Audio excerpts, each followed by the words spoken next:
What's going down, everybody? Yes, Mother is back. I am so sorry. I know today is not my regular day. I was so busy yesterday, but I said, I got to make it up to the people, get up here and see what is happening with them. There is a lot going on in the sport of boxing. There are so many great fights coming this weekend. I am so excited. I cannot wait. We're going to talk about all of that, but obviously, I want to give y'all the news, let y'all just know what my eyes have seen lately. Obviously, we know we have this whole mess going on with Shakur and Keyshawn and all of that other kind of foolishness. The Shavenders are assembling yet again. I don't know how many of y'all got a chance to watch my protected one video. There was another video I was going to make a while ago, and I should have just went ahead and made it, but it's basically along the same lines as what's going on now. And we're going to get a little deeper into that as the show progresses, but I do see it. I don't know who else see it, but my eyes is wide open and I definitely see what's happening. So we're going to address it accordingly and go from there. But first, I definitely want to make sure I give y'all some of the news that I did see. What's happening with some of, the boxers and the promotions. Obviously, we know Zuffa is now disrupting some things. So we got some information on that too. But there is one particular thing that I did want to start off with, and I don't know, it may be too early. And like I said, this is not my regular day, so I don't know, honey, if Tony Reviews is up in the building. But baby, I don't know how many of y'all were here when him and I went through this whole big blowout about Dana White somehow giving permission for Ryan Garcia and Conor Benn to fight for Ryan Garcia's belt. Well, as I told Tony with his retarded ass, that will only happen if, in fact, Golden Boy and now DAZN, are in agreement with this fight. So as y'all can see, there has been a cease and desist order issued on behalf of Golden Boy and from what I understand on behalf of DAZN as well. Okay, now they are alleging that Dana White is interfering, okay, allegedly, with the WBC champion Ryan Garcia. Now, obviously, Zuffa has proposed a fight with Ryan Garcia and Conor Benn to take place on September 12th. Golden Boy has not approved this fight or been a part of the negotiations. And if you all remember, if not, I'll really quickly reiterate. I spoke about this before. We have this issue with Jao Opataya that, how he was stripped of his IBF belt because he went over there and fought for the Zuffa belt. I was told the Zuffa belt was not real.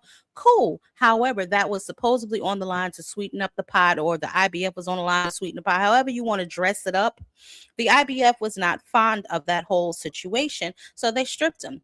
Fast forward past that, you had Richardson Hitchens. He decided to go over there to Zuffa, and guess what? His IBF title was also relinquished. So people have to start reading the writing on the wall.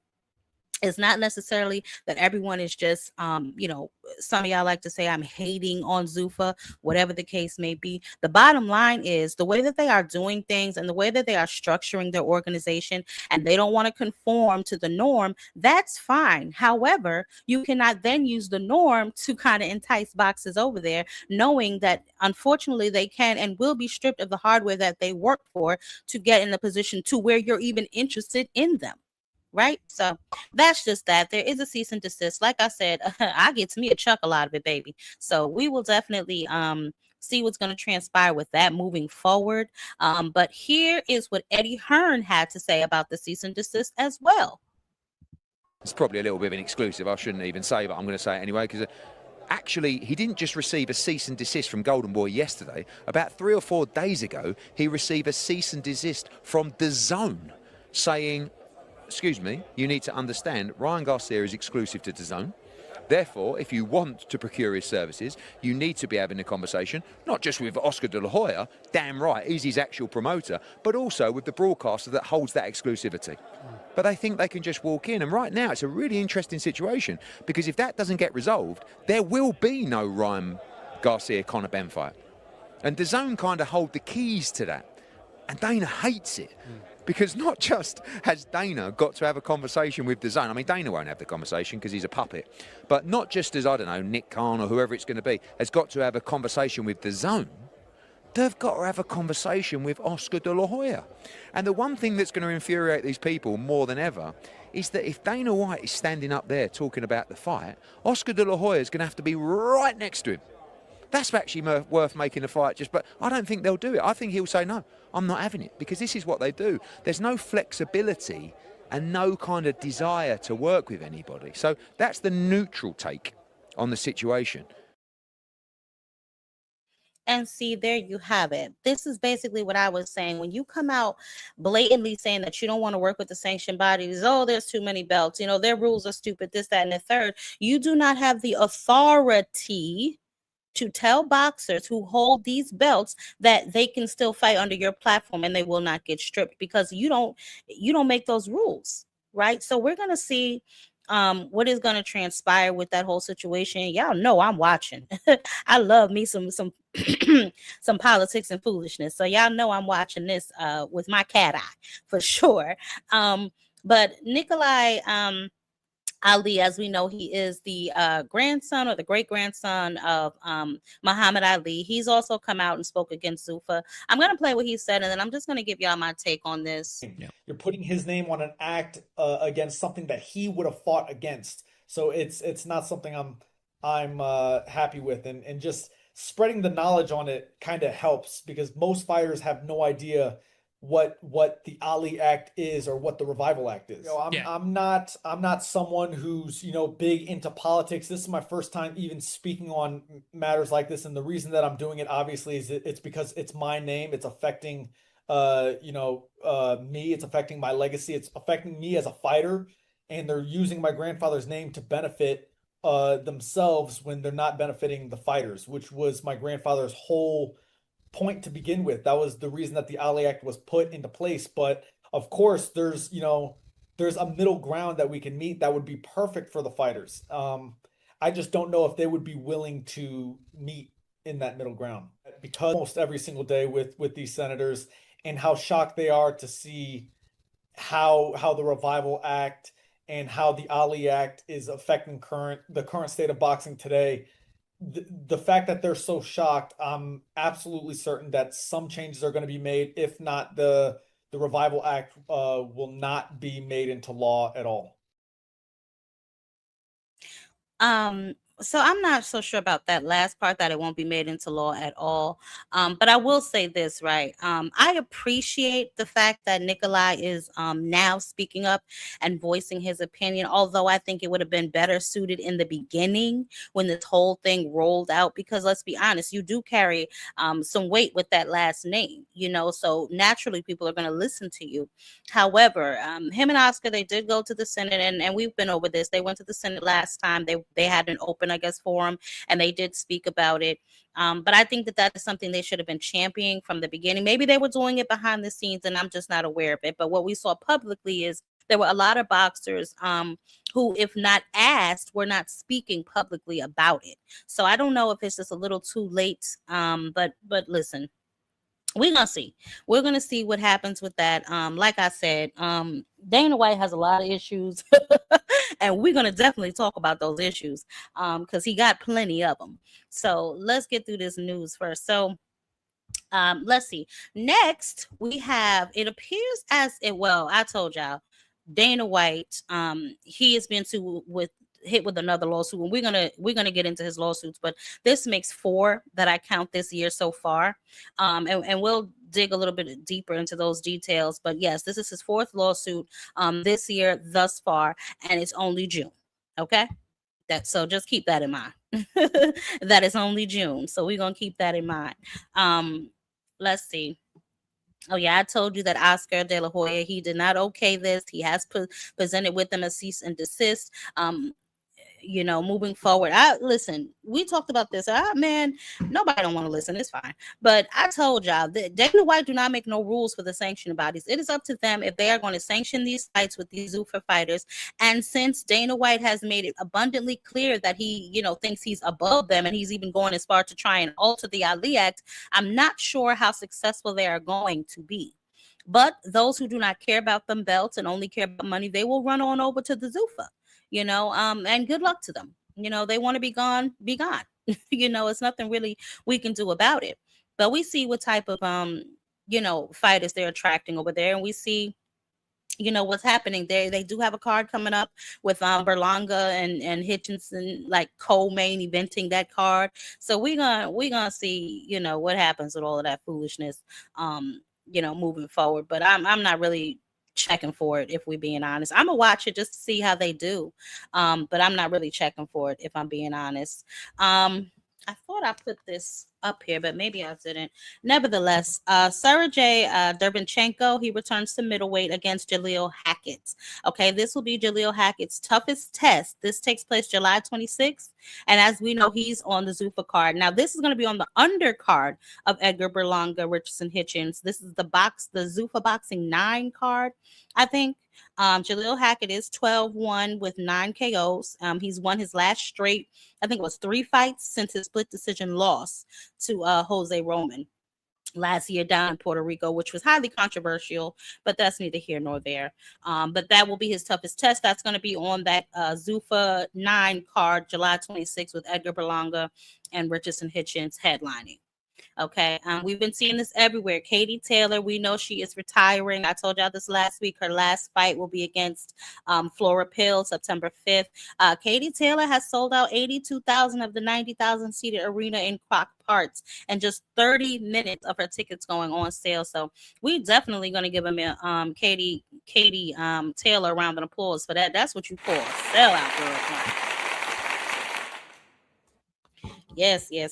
Katie Taylor has achieved many milestones in her career for herself. So I'm glad that she's deciding to go out the way she wants to. You know what I'm saying? She's selected her last opponent. This is her dream arena to fight in. So I'm glad that everything is working out for her, and farewell to her. She's done well in her career and she's deserved it. If she's ready to move on, then so be it.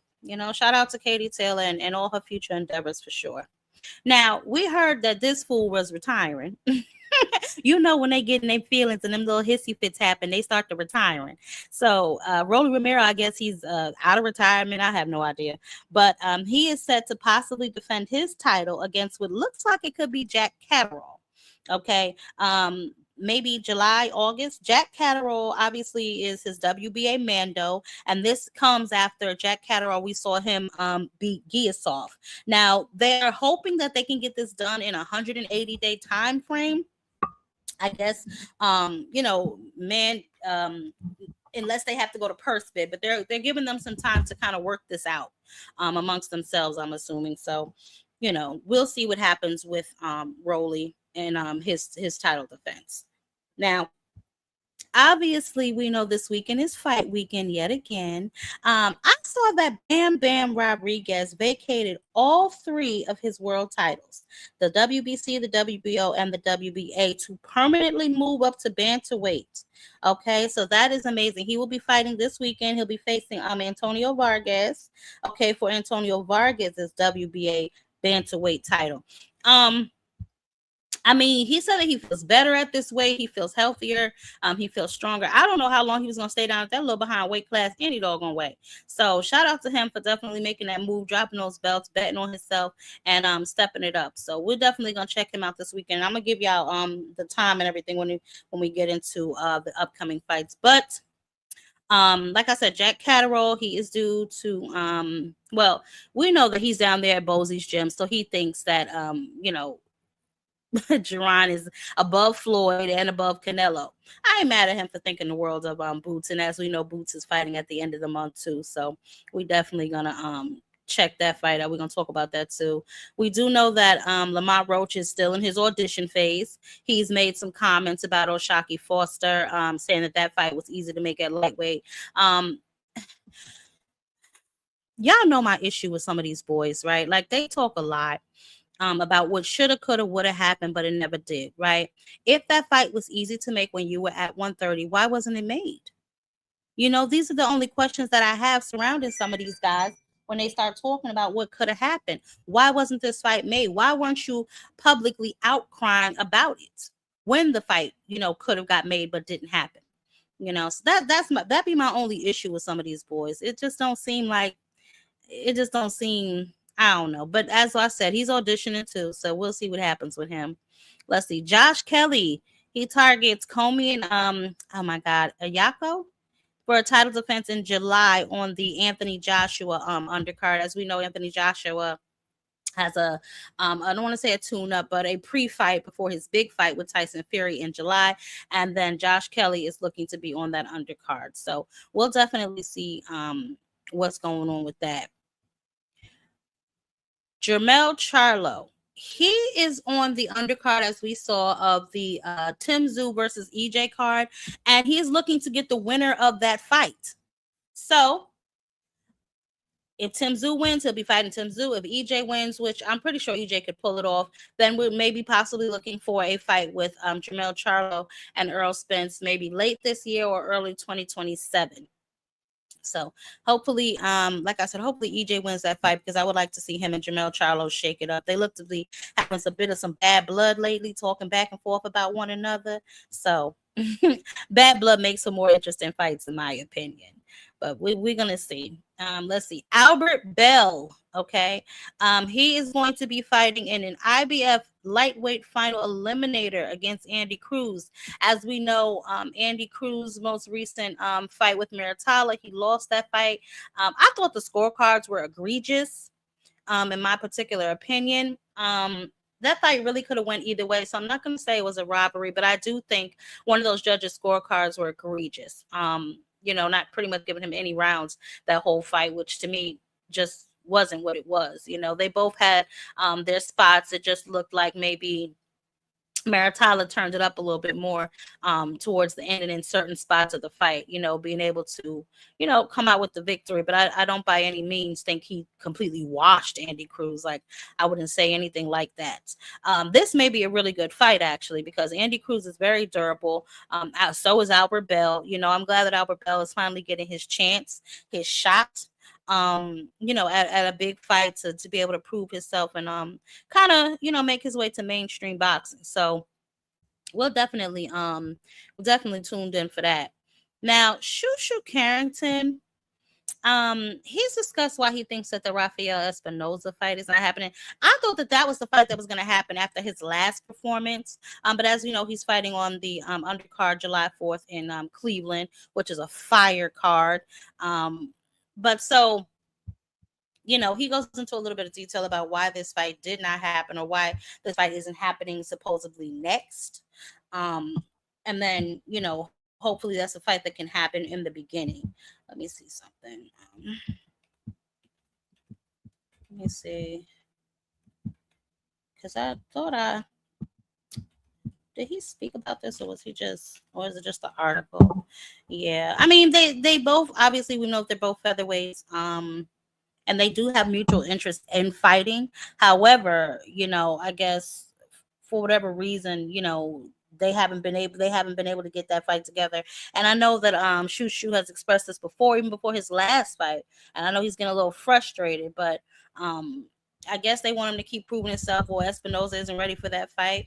I mean, listen, we're gonna see, but these are the bigger fights that he's calling for, and he should be. Shushu been in the game for a minute now. That weight class. We'll see. We'll see what happens. Let's see. John Fury says Carl Frost fight fell apart after $1 million offer was not enough. See, when some of these guys make the most money that they've ever made in a fight, I want to know what is not enough. You know what I'm saying? And I'm not saying that they shouldn't be getting their money, because obviously they should, but don't outprice yourself, man. Just don't outprice yourself. Some things are just more or less for opportunity than anything else, So I just, some of these people. Let me see who all up in here before I continue, because I'm gonna get to the upcoming fights, then we're gonna get into this nonsense. Hey, no more sleepwalking, baby. Hey, Coach Eddie, how you doing? Yeah, left-handed Molly. Ryan lifetime contract with Golden Boy. Listen, he definitely do. He definitely do. Hey, Keyshawn, how you doing, baby? Yeah, he definitely does have a lifetime contract. What's going on, Desmond? I don't understand. Yeah, they got to stop this. They got to stop this. They have to stop retiring when they get in their feelings and everything else. You know what I'm saying? So I don't know. We'll see. We're gonna see. Like I said, he crying about a whole bunch of nothing.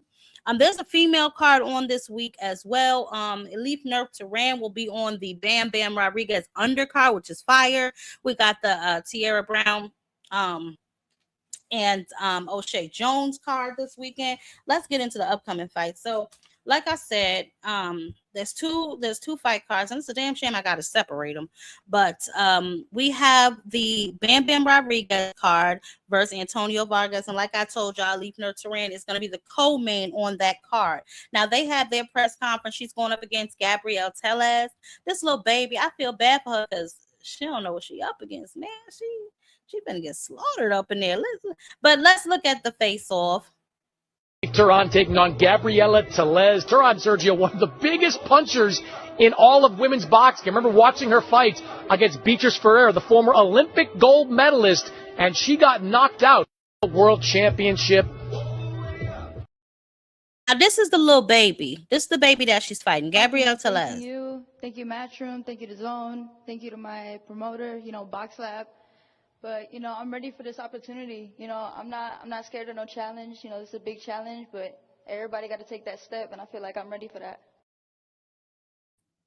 Now, she looked like a baby to me, so I don't know. I just hope she knows what she's going up in there against, because Elif Nurtsaran is no joke. They're going to be fighting for the, I believe it's the IBF lightweight title. Now, this card is going to be live on DAZN, 8 p.m. Eastern Standard Time. That's when the main card starts, okay? Now, that is for the Jesse Bam Bam Rodriguez card, okay? Also, ESPNW, like I said, we have the all-female card. Well, is it all-female card? I think this might be an all-female card.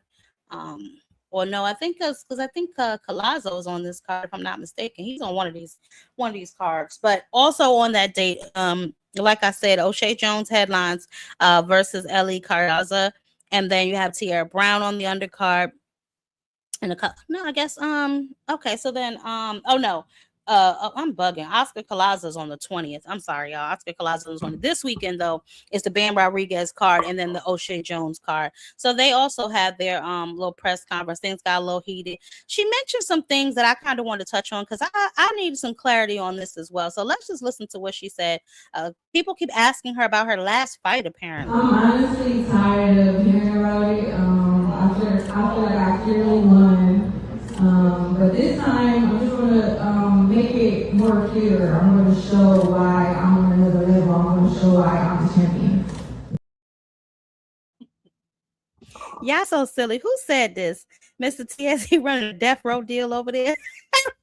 Listen, Oscar not playing. You seen what he did. He done banished Virgil Ortiz. You see he done banished Virgil Ortiz. Child, stop playing with it. But listen. Okay, so she was talking about her last fight, and this is her last fight, just so that we can all put this in perspective.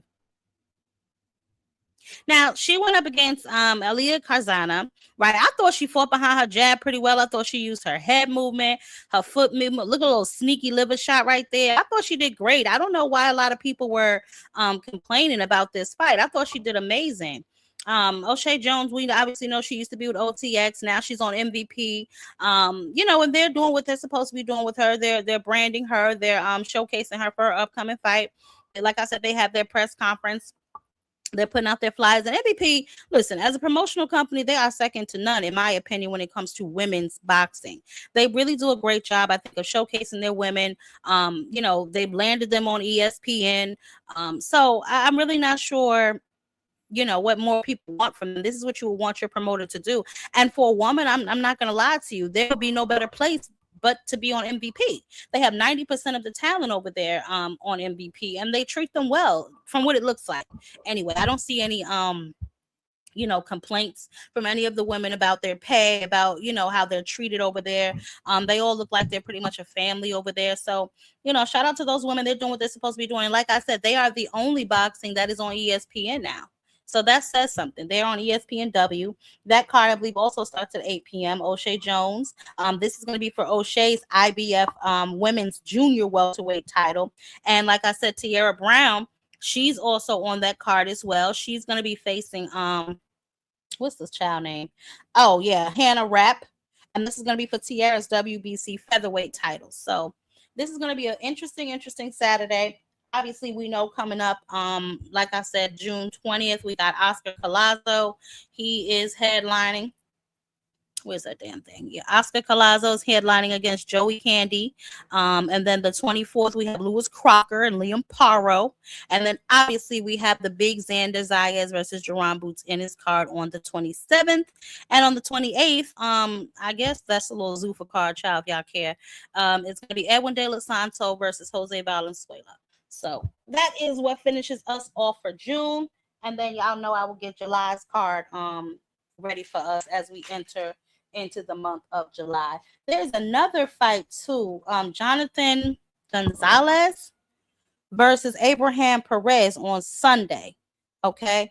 And then I told y'all that that's the card that Edgar and them gonna be on in July. So we'll see about that. Now I'm hearing Josh Kelly versus Shiraz is supposed to be in July as well. So we'll definitely see. I know that Canelo told Shiraz if he want to fight with him, he got to fight in Glacio. So we're going to see what happens with all of that. Canelo out here, listen, after he fights Christian and Billy, I thought the lineup was for him to fight Shiraz, but obviously Canelo has different plans. What's going on, Thomas? How y'all doing? Y'all make sure y'all smash the like button when y'all come through the building. Y'all make sure y'all are supporting the channel. That's how we keep this channel growing and glowing, honey. And we're going to just move forward with the show. Listen, like I said, I know this is not my regular date and time because I had a lot going on yesterday, so I couldn't make it. But I said, let me get up here early, and just let the people know what's going on. Now, let's get into this show, shall we? I told y'all Dana White is running around here acting a damn fool, right? Just making all kind of enemies. Okay? All kind of damn enemies. Dana White has 4 lawsuits. 4 lawsuits on one damn man is ridiculous. Okay. Not to mention that the Zuffa wall, there's no path to undisputed under that umbrella. None. 0. And I have been saying that Dana White does not operate in partnership with the sanctioning bodies. He operates to bypass them, right? He wants to build some sort of parallel structure where he controls everything and the established championship hierarchy becomes irrelevant. I told y'all, he wants to make Zuffa the brand. He does not want stars over there, which is why y'all can't wear y'all own, if y'all have endorsements, stuff like that, y'all have to wear the Zuffa uniform. Y'all got to go over there and punch that clock. Okay? Listen, but we're not only going to talk about Zuffa. We're going to talk about all his damn lawsuits, right? So lawsuit number 1, he got the antitrust fighters pay suppression lawsuit. Okay? That is, I think it's Johnson versus Zuffa. And it's another one too, Circumvis versus Zuffa. Now, listen, we know this is not new, right? But this is like a continuation of that story because in 2023, the UFC settled a previous antitrust class action lawsuit. Okay, fighters who claim the organization used to monopolize its power. Look, pay attention. They used to try and monopolize their power to suppress their pay for $375 million. Okay, and what happened after that settlement? Did Dana White change how he operated the UFC? Did they restructure fighters' contracts? No, they did not. They cut a check and they kept it moving. Now, because there are 2 new antitrust lawsuits filed, I think in Nevada federal court, this is covering the UFC fighters from July 17th, July 2017. Yeah, July 2017 to now. Okay, that's Johnson versus Zuffa. Now, these cases are making the exact same argument that the previous case made, that they're using this as monopoly power through executive long-term contracts, restrictive covenants, and market dominance to suppress fighter pay and control the entire combat market. Now, look, I know we see numbers like 15 million, Conor Ben's getting this over there. I remember Bill was running around here talking about Devin's $100 million man, trying to hint that he would be making that kind of money under the Zuffa umbrella. And I did that video telling y'all that Zuffa cannot afford to pay Devin Haney $100 million because their business they only had $100 million budget. Like, I don't understand. So I don't know. Oh, Pilgrim, we're gonna get to Keyshawn, baby. Let me just finish airing let me just finish airing out Dana White dirty laundry. We're gonna get to him. Don't worry, baby. We got something special for Keyshawn. We're gonna try and wake him up out of that sunken place he in. Okay, but let me just finish putting Dana White business in the street. So, like I said, y'all, he has that $375 million lawsuit, right? Okay, so the fighters, like I said, they are supposed to be independent contracts, but under those umbrellas over there, they are not. They are employees with union representation, right? They are, let's see, they're like independent contractors with no collective bargaining rights at all. I told y'all, if they want to sue them, they have to go to an arbitrator of Zuffa's selection. Like, how more biased can that be, right? So when you pay out $375 million to make one lawsuit go away, and then two new lawsuits appear, making the same argument the very next year, what does that tell us? This is like that's just a pattern. Now, the second lawsuit is a fan pay-per-view class action suit. That was filed earlier this year. Now, this one hit a little different because it's not fighters suing them, it's the fans. Okay, there was, I think it was February, a fan-led class action lawsuit, which was filed against Dana White and the UFC, alleging that the promotion's pay-per-view pricing structure and exclusivity model violate the antitrust laws and regulation to their broadcast deal. So, in other words, y'all know they don't get anything, like they don't do back end over there. They give them like a salary pretty much, right? And since they don't have the regular how I wasn't about to say how we have it over here, how boxing does over here, where it's like, hey, open up your books, let me see what's going on. You won't get that over there. I told you this is what it made. Who cares if you don't believe me? Get in the ring and fight. That's just it. Right. So that's what basically the fans are saying, like, hold up, if these guys are complaining about their pay, but y'all are charging us all this money for pay-per-view, where's the money going? In Dana pocket, allegedly. You know what I'm saying? I will say allegedly, because we don't know, right? So on and so forth. Now, lawsuit number 3 is the White House event at the UFC that was just filed on the 6th of this month, y'all. Okay, Romano and Douglas versus the Trump administration, the White House UFC fight. This was filed, like I said, on the 6th. This is the one that made me like, wait a goddamn minute. So y'all know Dana White has been talking about doing the UFC fight on the White House lawn, the south side. I think it's the south side of the White House lawn, right? They have, the south lawn of the White House, the first professional sporting event basically ever on White House grounds, right? This is supposed to be for Trump's 80th birthday, right? And the U.S. Senate, I think it's the 250th anniversary celebration or something like that. And the VIP tickets, okay? There are VIP tickets, y'all. They're going anywhere from $1 million to 1.5 per ticket for a damn sporting event on the lawn of the White House. Activists, military veterans, they have filed an expedited federal lawsuit to block this event from happening. So this is what basically the lawsuit is saying, right? Deeply corrupt. They're saying that Donald Trump bought stocks in the parent company of the UFC, which we know is TKO Holding Groups, right? So the president of the United States purchasing equity in the company that is now being handed exclusive access to the White House. Obviously, that's a conflict of interest in several ways, right?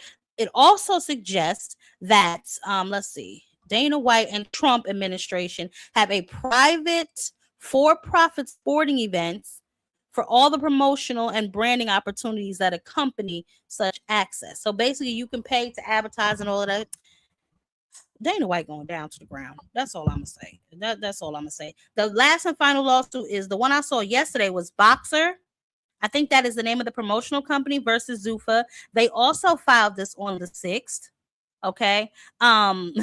This is the one that directly connects everything that we have about Zuffa. So Ben Shalom, which is Boxer Promotion, he filed the lawsuit saying that Dana White's newly launched promotional company, Zuffa, has unlawful contractual interference over 2 specific UK fighters. That's Chris Billum-Smith and Sam Hickey. Now, this lawsuit was filed while Zuffa was literally staging their first event in the UK. Let me tell y'all something. Dana White is out here doing all kind of stuff, right? And clearly he doesn't care. He has what he thinks is the backing of the White House, because his friendship with Donald Trump, right? But they're going to be fighting a federal lawsuit pretty damn soon. Now the UFC event is basically a corrupt transfer of public property to a private corporation. Man, I listen. You listen. Y'all let me know. Is that y'all let me know? Is Dana White going down for the count? Because me personally, and then y'all know that was it early this year too? Frank Warren sued him for $1 billion. I don't know if he's just a face and these are Turkey making all of these moves behind the scenes or what's going on. But I do know that there are 4. Yeah, I know. Yeah. I do know that there are 4 lawsuits currently against Zuffa Boxing and they just got started. So that can't be a good sign, right? We don't know what's going to happen with these particular lawsuits, but I am watching because I am interested to see how he maneuvers through these lawsuits. And then we know, I think it was earlier this year or late last year, he got raided for something connected with the UFC. So all of these things surrounding, Dana White and his new promotional company, none of them being good, and people are still running over there. But like I said, I suspect that is because of the money that they are publicly stating that some of these boxes are mating, but we don't know that. You know what I'm saying? So we're gonna definitely see. Yeah, we'll see, Puglum. We'll see. Like I said, I'm gonna keep watching because that's 4 that I counted already this year. 4 or 5, unless because matter of fact, it has to be 5 now because Frank's, I believe, was at the beginning of the year too. I think his was back in February when he filed a lawsuit against Dana White and Zuffa Boxing, or was his lawsuits against TKO? They're all intertwined any damn way, so who knows, right? We don't know what Dana White is going to do. We do know that he's out here making promises to some of these fighters that he cannot keep, like you'll keep your belt when you fight this one, when you fight that one. And we saw what happened, like I said, João Pataia, Richardson Hitchin, and now he's trying to see if he can sucker Ryan Garcia into this fight. But I'm going to tell you right now, if Ryan Garcia cannot keep his belt, Ryan Garcia is not going to fight Conor Benn. Child, this is the first damn time Ryan Garcia ever had a belt. You think he about to give that up just to fight a Conor Benn? I don't think so. I think not. Moving on. Let's get to the boxing brotherhood, shall we? Oh my goodness. Dare I say, Keyshawn is a little upset. Oh my God. Here we go. All right, y'all. Listen, we're going to connect this to the video that I dropped yesterday. The day before yesterday about the protected one, right? Because what Devin Haney just did basically on social media is got to be a standalone moment. And it's somewhat like calling a nigga bluff, right? It's somewhat like calling a nigga bluff. And I'm here for it. Let me tell you something. One thing I will say, I'm all for busting up this fake brotherhood. I'm all for it. Okay. In the latest chapter in a story where we've already started documenting on this channel. Okay. If you haven't watched the video, make sure y'all check out the video. We're just going to add a little bit more to that, right? Let's talk about the patterns of Shakur Stevenson. Hold on. Let's put the culprit on the screen, and then we're gonna get into him. So we're gonna put the culprit on the screen right here, or shall I call him the chess master? We're gonna put him right up on the screen here. Hold on, y'all. Let me get him right on up here. Let me find a good picture. I think that will demonstrate what it is I think he got going on. Let me see if I could find one for him. So I got a bunch of them. You know what? I'm gonna use this one because he think he tough. I'm gonna use this one, and I'm gonna use this one, and I'm gonna use this one. Okay. I'm just gonna use 2. We ain't gonna do them too bad. Not right away anyway. This is the culprit. Like I said, or shall I call him the chess master? So look, obviously we know that there's been some conversation about now him fighting Devin Haney at a catch weight of 144 after, specifically saying that he'd fight Conor Benn at 147 pounds. but now he's, he's open. We know that he said he want to catch weight for Ryan, he want to catch weight for Devin, all these catch weights for certain guys, right? But he want to drag Oshaki up to 140. But that's neither here nor there. We're gonna circle the block on that. But let's get into the brotherly love, right? Shakur Stevenson has repeatedly called, Keyshawn Davis his brother, right? The person in his corner, his camp, and giving him props and credit and all of that kind of their stuff. However, I've been noticing some different moves by Shakur, right? Do I have the other one? Hold on a second. Y'all remember when Keyshawn was positioned to fight Teofimo Lopez, right? Yeah, the Shavengers. Yeah. Y'all remember when Keyshawn was supposed to be fighting Teofimo Lopez, right? When he petitioned the WBO or the WBA to fight Teofimo Lopez, and next thing we know, Badal, Shakur was fighting him. Well, I guess history is now repeating itself, because here we are again, right? With the brother label, getting deployed when it's protect Shakur's image time, right? It gives him cover when he needs to look like the loyal one, the family man, right? The fighter with the roots and integrity is what he likes to say. This is the shield, y'all. Okay.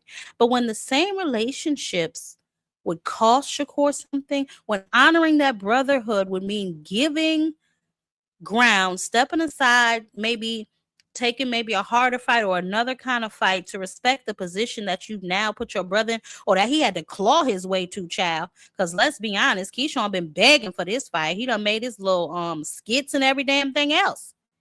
He was hold on, that's something else. We're gonna get back to that. I told you this one auditioning too. Let's not forget he's auditioning now. You see that, right? Yeah, we're gonna get back to him. Now, you see how all of a sudden now they have taken the conversation away from Keyshawn yet again. And now they're discussing a fight between Shakur Stevenson and Devin Haney. Now, granted, Devin said this would be a bigger fight. Let me see something. No, that's Bill. We don't care nothing about Bill. Who is this? Is it this one? No, that's him talking about Lamont. Anyway, Shakur is on record saying that, Keyshawn is to fight Devin Haney, right? But now all of a sudden we're hearing him talking about a fight with Devin Haney. Now, obviously, Keyshawn is upset about this, right? Let's listen to him talk to the ring. Why did you target Devin Haney? I just feel like it's a big fight for me in my career. I just feel like it's a dramatic fight. It's just me moving up to 147. And I feel like me and Devin, we had like some sort of history going back and forth. So I just thought it was time to target him and try to get that fight. You and Shakur have both said that, you're close, right? And you wouldn't fight each other. Have you guys spoken, though, about Devin Haney? Because that's a fight that looms for both of you. Like, did Shakur tell you about him potentially fighting Haney? Did you find out some other way? If so, did you talk to Shakur about it? Do you guys coordinate it all? Because that's a real opponent for both of you.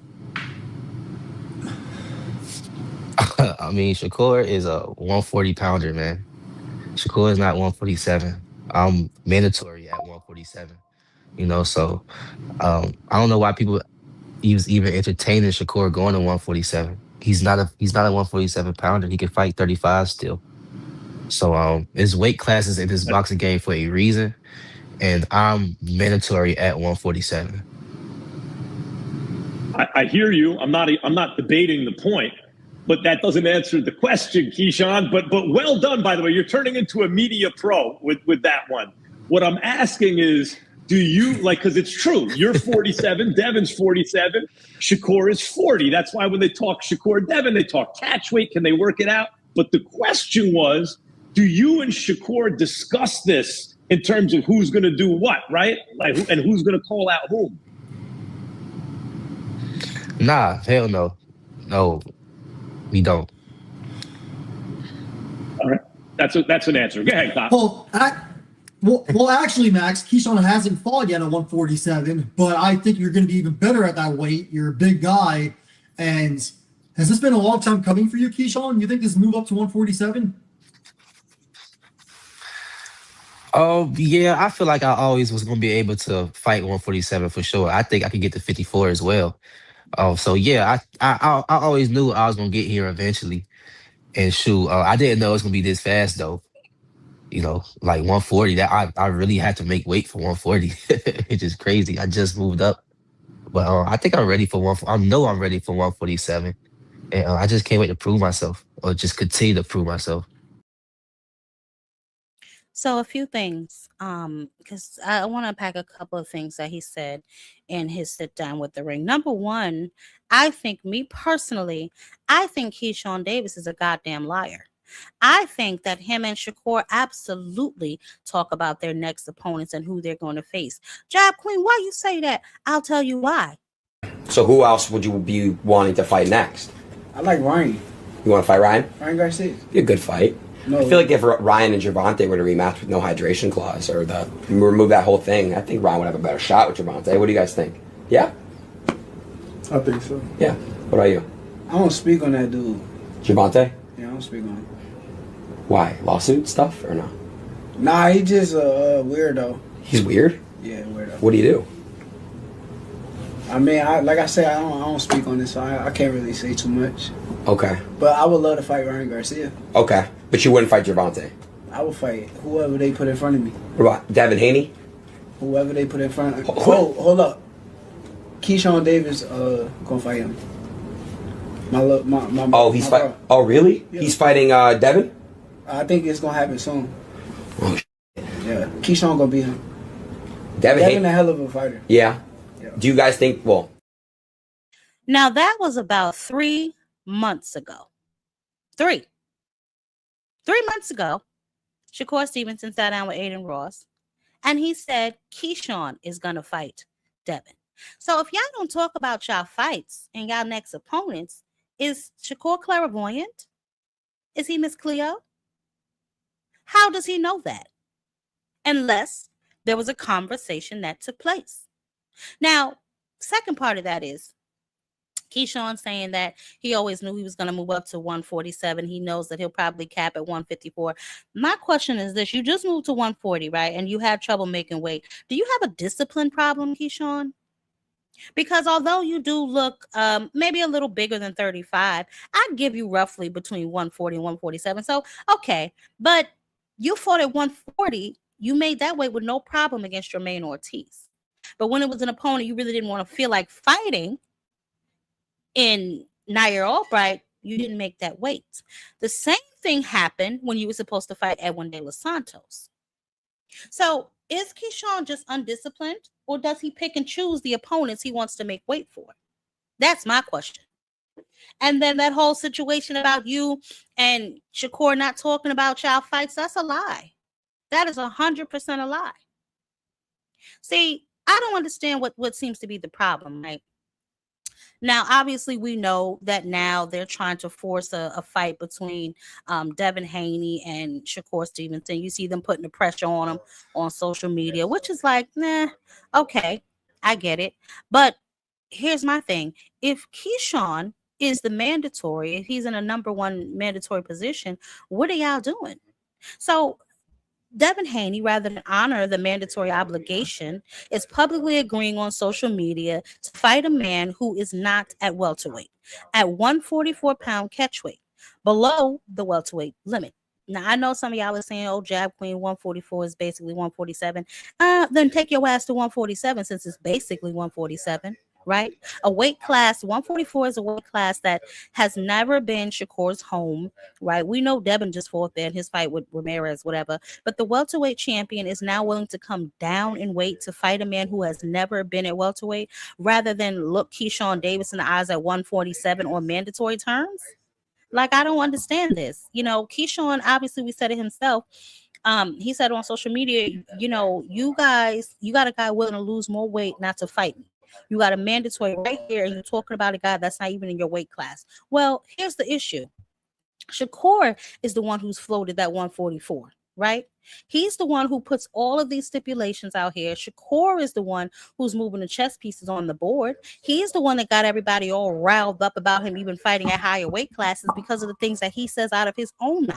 He's the one that said he would fight Conor Benn at 147. He's the one he said who'll fight Ryan Garcia at a catchweight. Now he'll fight Devin Haney at a catchweight. So now they're entertaining the idea, and Shakur is acting like he's upset that people are entertaining the idea, which is ludicrous to me. It's absolutely ludicrous. What's up, Jamie from New York? Yeah, exactly, Pilgrim. Hunger Games. They out here playing games, man. They out here playing games. I just don't understand that. I don't get that. You know what I'm saying? I want to know what the WBO is going to do. If they're going to mandate this fight or what, right? And here's where the Brotherhood angle connects, right? Because the question is not why these fighters are keep choosing Shakur. The question is what networks, what relationships, what access to camps and information and influence is making these choices happen, right? So I will tell you this. Me personally, I think it was the biggest mistake of Keyshawn Davis's career to sign under Jay Prince. I don't think he should be over there training with Shakur. It's okay to be friends, but I would not. I mean, listen, man, when you're in boxing, there is no friends, especially if y'all are in the same weight class. Y'all are not blood brothers. Being in the same weight class and refusing to fight each other is ridiculous. Just like when y'all was at 135, that's why I'm assuming that Keyshawn had a sneeze at 140 and now he's moving up to 147. It's like, Shakur, these are supposed to be your ops, right? The same shit you did with Ray Ford, you know what I'm saying? The same shit that you tried to do with Keyshawn, you know, but it just appears now that Haney is selecting you and you know, acquiescing to your ridiculous terms of 144-pound catchweight. Like, that's don't damn matter. Like, y'all don't know that Devin Haney ain't about to come in that ring a good 170 on fight night. Stop playing with me. Stop playing with me. Like, I don't understand this. I don't understand this at all. I just don't get it. Now, listen, I'm not going to say, you know, which fight is better to, well, yes, I am. Forget it. My opinion, the fight that would be better for me, more entertaining for me, would probably be a Keyshawn Davis fight. Because I know that Keyshawn Davis is coming in there to actually fight. Shakur and Devin, they coming in there to play pity pat, and I don't have time for that. I'm going to be fair. You know, Shakur Stevenson, you know, his in-the-ring strategy, it is what it is. It's been effective thus far. Let's be honest. He's 25-0, right? Is he elite? Whatever. Okay. But think about what he's doing. He's coming up from, what was it, 126, 130. You know, he took the unified titles at 140, but refuses to take another fight at 140. You know, instead of going up to 147, walking into the Haney and the Brian Normans, you know, on their terms at 147, he's pulling the welterweight champ down to 144. You know, his neighborhood, his terms, his conditions, and I'm trying to figure out what leverage does he possibly have. He's not climbing a mountain. He's making the mountain come to him. If he beats Devin at 144 pounds, even at a catchweight, you know, people are going to say that he is pound for pound royalty without even having fought at a true welterweight division. His live gate numbers is not all that. You know what I'm saying? What did he do with the Prudential Center? 905,000? You know what I'm saying? Compared to some others who've done, you know, 2.8 million. You know what I'm saying? This is ludicrous to me. And me personally, this fake brotherhood framework, you know what I'm saying, is really starting to get on my nerves. And I hope that Keyshawn is starting to see this too. Because he's not doing nothing but using these boys as shields, pawns, and everything the hell else until he's tired of losing them. And then he'll step up and take whatever fight it is that he wants to take. Now, you mean to tell me 3 months ago, you sat on Aiden Ross and said that Keyshawn Davis was going to fight Devin Haney. Now, all of a sudden, you're entertaining Devin Haney. So who is Keyshawn supposed to be fighting? This is the second fight you've taken off the table for Keyshawn Davis. The first fight was Teofimo Lopez when he positioned himself and petitioned to get that fight after he blew weight with Edwin De Los Santos. He positioned himself to be right there as the number one contender for Teofimo Lopez. Like I said, next thing we know, Shakur was fighting Teo. Now, here you go again, positioning yourself and petitioning, going through the proper channels, because before you were just clout chasing, in my opinion. But now you're going through the proper channels. You've gotten yourself mandated for the number one contender at 147 pounds. And now look, it appears as if some sort of, and we know social media is not a real contract, but it appears as if you put it out there. You know, 144 is fair for two champions in two separate weight classes. Floyd and Canelo made one of the biggest fights ever happen at catchweight. You know, it would be easy to make. How is this easy to make? So Devin called his bluff. If I come to 144, we have a fight. That was the question. So I guess he got his answer. 144 is what was said, and so we shall see. We shall see. This is what I'm talking about. You know what I'm saying? This is exactly. Who was thrown where? Frequent flyer, shut up. Nobody was thrown no damn where. What are you talking about? Only person that put himself in this situation is Shakur Stevenson for running his mouth. These are the fights that he said that he would take under certain conditions, stipulations, and so now it looks like if Devin is calling his bluff. What I'm trying to figure out is how we get from him to now we at him. Now I did see Devin say that his fight with Shakur would be a bigger fight, which you know what? Maybe the summit would be, right? Because that was a fight that was supposed to take place at 135 pounds. It never manifested at 135 pounds. So I guess they're circling the block.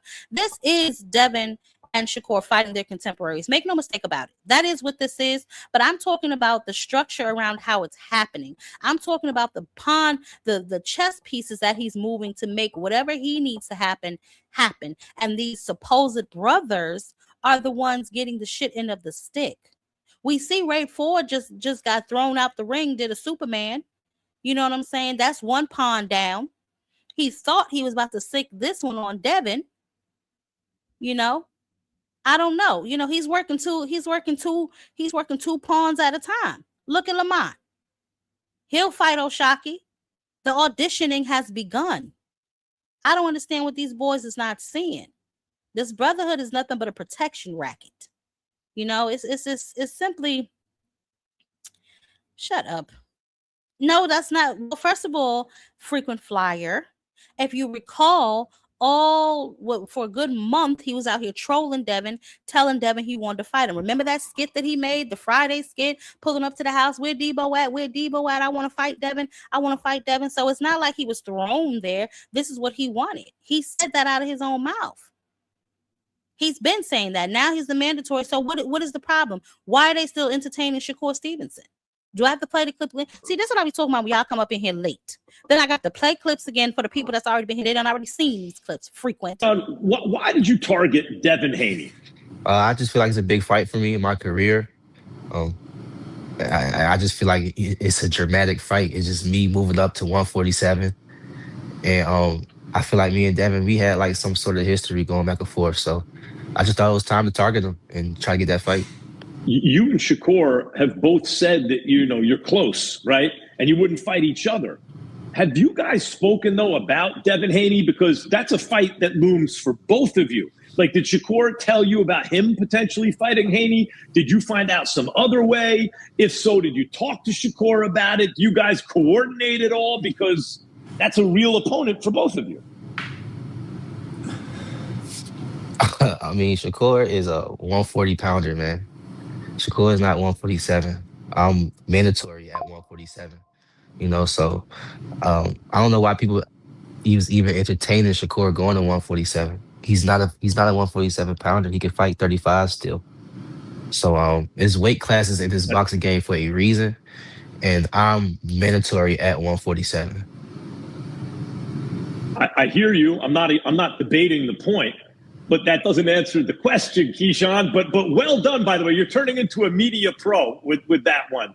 What I'm asking is, do you, like, because it's true, you're 47, Devin's 47, Shakur is 40. That's why when they talk Shakur Devin, they talk catch weight. Can they work it out? But the question was, do you and Shakur discuss this in terms of who's going to do what, right? Like, and who's going to call out whom?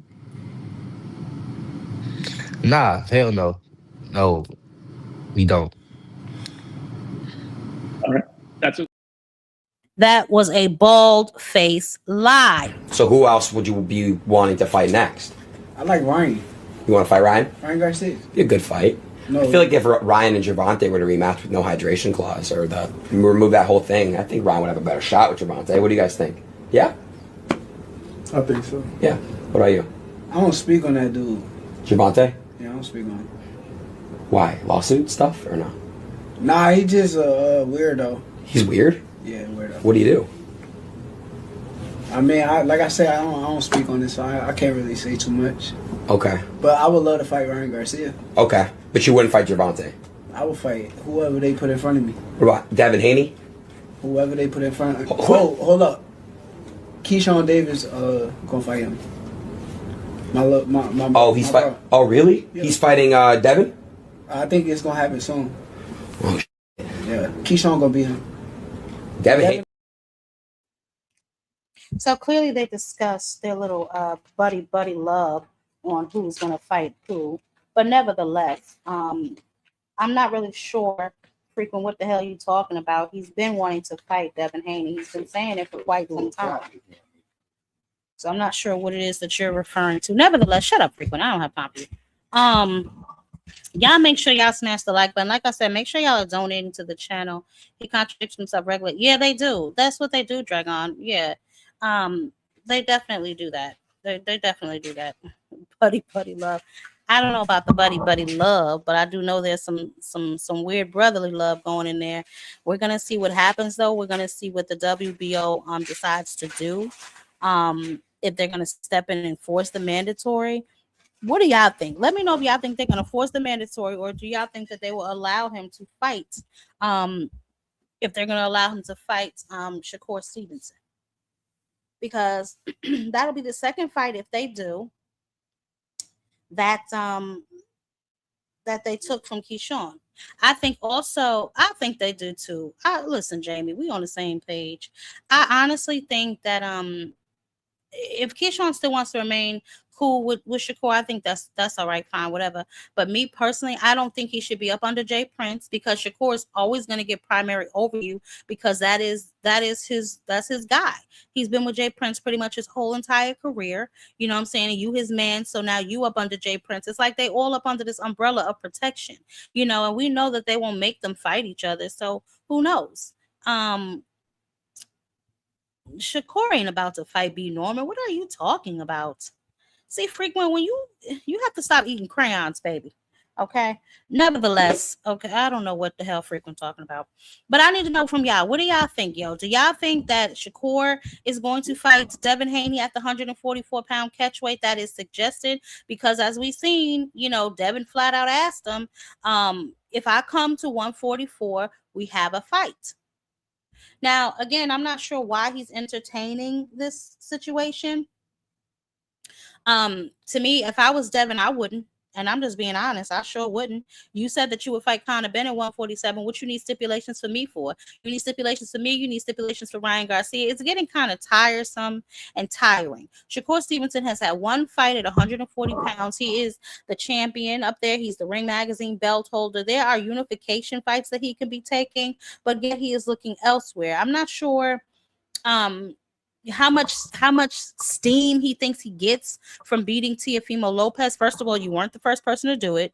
I mean, he lost to Kambosos, so that right there says a lot to me, but that's neither here nor there, right? So that's a situation that we need to revisit. That's a situation that we need to figure out who's going to come out on top, right? Exactly. All fought around the same way, but never fought each other. That was another thing. If all of these boys retire undefeated, what are we really going to say about them? Right? Me personally, what I'm going to say is, if I look at all of y'all and all of y'all retire undefeated, I'm immediately going to know none of y'all fought no real competition, including each other. Right? Because there's only supposed to be one. All 4 or 5 of y'all can't retire undefeated on some buddy pass. That's the corniest thing ever. You know what I'm saying? It's just ridiculous. I don't understand what's happening with some of these boys. You know what I'm saying? And how they're moving. But we're gonna definitely see. You know what I'm saying? We're definitely gonna see how this all shakes out. I'm gonna be watching because I definitely want to see. I want to see what the hell is going on. So listen. Like I said, we know that we got Bam Bam Rodriguez coming up this weekend, and then we got the end of the month, which is the big card. We know is Xander versus Boots, right? So obviously, Xander's 23-0, and Boots is 35-0. Listen. I was watching somebody like training and stuff. Baby, Boots look like he ready. Okay, that's all I'm gonna say. Boots look like he ready. Let's take a look at him over here chopping this wood, honey. Over there training.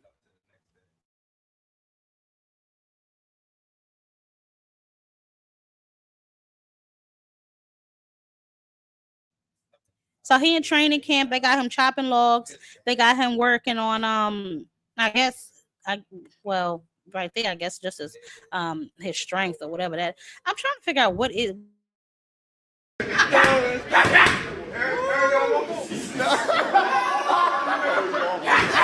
Oh shit! Call the cops. Yeah. Hey, you know I've been doing this for years. That shit be coming too. That's what I'm saying. Punching. Man, I can't wait to this damn card. I ain't even gonna lie to y'all, man. I cannot wait to this card. Like I said, we got a bunch of cards coming up this weekend. We got Bam Bam Rodriguez versus Antonio Vargas Saturday on DAZN. He's 23-0 and 16 knockouts. I think he started super flyweight 115, become champion there, unified all the way up. I really want to see him go against NUA, but we'll see if that fight manifests, because I did see them talking some trash about that too. The O'Shea Jones, she's fighting this weekend. Ellie Kazana, the IBF super welterweight, her belt's on the line. Co-main event, Tierra Brown versus Hannah Harp. So we got some cards this weekend, y'all. We definitely got some cards going on this weekend, but obviously no disrespect to nobody, but the anticipated card is the Boots Ennis versus Xander Zayas card. And Robert Garcia, he has something to say about this card too. Boots would have to look sensational and put a beating on him the first half of the fight, but I think if it goes later, I think Boots is in trouble because Xander has tremendous heart, big boy. He's a warrior. He has the heart that won't stop him. He won't back up. I think he has a chance. Honestly, I do. All right, so he said he thinks he has a chance. I do too. I'm gonna give Xander a chance in this fight because, like I told y'all, I want Boots to get his full entire credit. If he is successful in this fight, and I know a lot of people don't really fancy Xander. That's why I posed the question before: who does Boots have to beat in order to get his full credit for this particular fight? I mean, who does he really have to beat? I know a lot of y'all don't really think a lot about him or his, I guess, resume, the case may be, but he can only fight who they put in front of him or who's willing to get in front of him. But right now, what I really want to know is, what do we think about this boxing brotherhood? What do we think about Keyshawn Davis? Do we think he needs to get away from Shakur Stevenson in order to shine? Or do we think that the path that he's on right now is going to be beneficial to his career moving forward? Because I'm going to tell you right now, I sure as hell don't. You know what I'm saying? That's true. That's true, Thomas. It depends on the fans. That's why I'm trying to really get people to understand what's really happening right now. Xander Zayas does not have to fight Jerron Ennis. He is testing himself. And to me, that is greatness within itself, whether he wins or not. You know, he is a unified champion. He does not have to take this fight. I know a lot of people, y'all gave me some pushback last week on the panel saying, yes, he does. But in my opinion, he could have taken an easier fight, but he didn't. You know, and yes, Boots is, for what some of y'all think, unproven, but let's not deny his skills. You know, Xander is taking a real risk here. You know what I'm saying? So I don't know. That's just my personal opinion. I would like everybody to just make sure we are doing no Xander slander, because we want whoever wins to get their full credit, because I think this fight is going to be better than a lot of people think it's going to be. If it goes full 12, who knows? You know, there may be some, hey, Lee, baby, there may be some, you know, there may be a stoppage, there may not be, but I do think that this is going to be a good fight. I don't really think that Boots is going to be able to just walk through Xander, and vice versa. You know what I'm saying? You have a 50 -5, Jamie. Lord have mercy. So you think that Boots needs to stop Xander by stoppage in order to get his full credit? That's interesting take. That's an interesting take. Okay. All right. You think he needs to get him by stoppage? Cool. All right. What about the okay, if he doesn't stop him, what do you think? You think that people are going to start saying he's overrated? You want a KO by Boots? It's 50-50 for Jamie. Okay. All right. I'll see y'all. I'll definitely see y'all. All right. What do we think about Bam Bam Rodriguez dropping all his belts and moving up to bantamweight? How we feeling about that against Antonio Vargas? What are we feeling about that? But I mainly want y'all to answer my question about Keyshawn. Do we think that he needs to get away from the chess master pulling all the strings over there, and the boxing brotherhood? The Boxing Brotherhood Club, where they gotta, what is it, blood in, blood out? They gotta prick their finger or something like that. What do we think about that situation? Because I'm gonna tell you right now, I personally think if he do not get away from him, he is not going to be the star that he wants to be. And I think that Keyshawn possibly has what it takes to be the next up. You know what I'm saying? He can be the next up. He do. I think tunnel vision, I think he should have been moved up. But he's gonna do it all in his time. But he's moving up now. So hell, we got us to squabble. You know what I'm saying? We definitely got us to squabble. Now let's do a quick hot take. We're gonna do a quick hot take and some verdicts. Now, I posted this on the community page, and everybody seemed to be in a fit about this particular post, right? Listen. Amanda Serrano, our Amanda, has been named to Time Magazine's inaugural 100 Most Influential People in Sports for 2026, right? This is an inaugural list, the first one Times has ever published. They looked across every sport on the entire planet, and they put Amanda Serrano on it, alongside Alexander Usyk, right? The heavyweight pound-for-pound king. That is the company that she is keeping. Now, this magazine, obviously, we know Times is not a boxing publication. This is not a trade award. This is the mainstream cultural, basically, establishment. One of the most recognized publications on earth. They are saying Amanda Serrano is one of the 100th most influential people in all of global sports. That is crossover.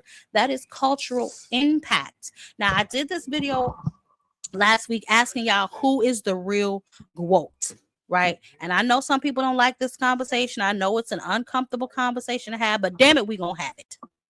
Okay, listen, she is 49 wins, 4 losses, 1 draw. We know 3 of those losses came to Katie. We'll get into that. But she has 32 knockouts. She is now tied with Christy Martin. 9 major world titles, 7 weight classes. She's Puerto Rican. She's born in Brooklyn. She just stopped Cheyenne Hansen in 2 rounds. Her last fight about 2 weeks ago. That's what tied her with Christy Martin for the 32 knockouts.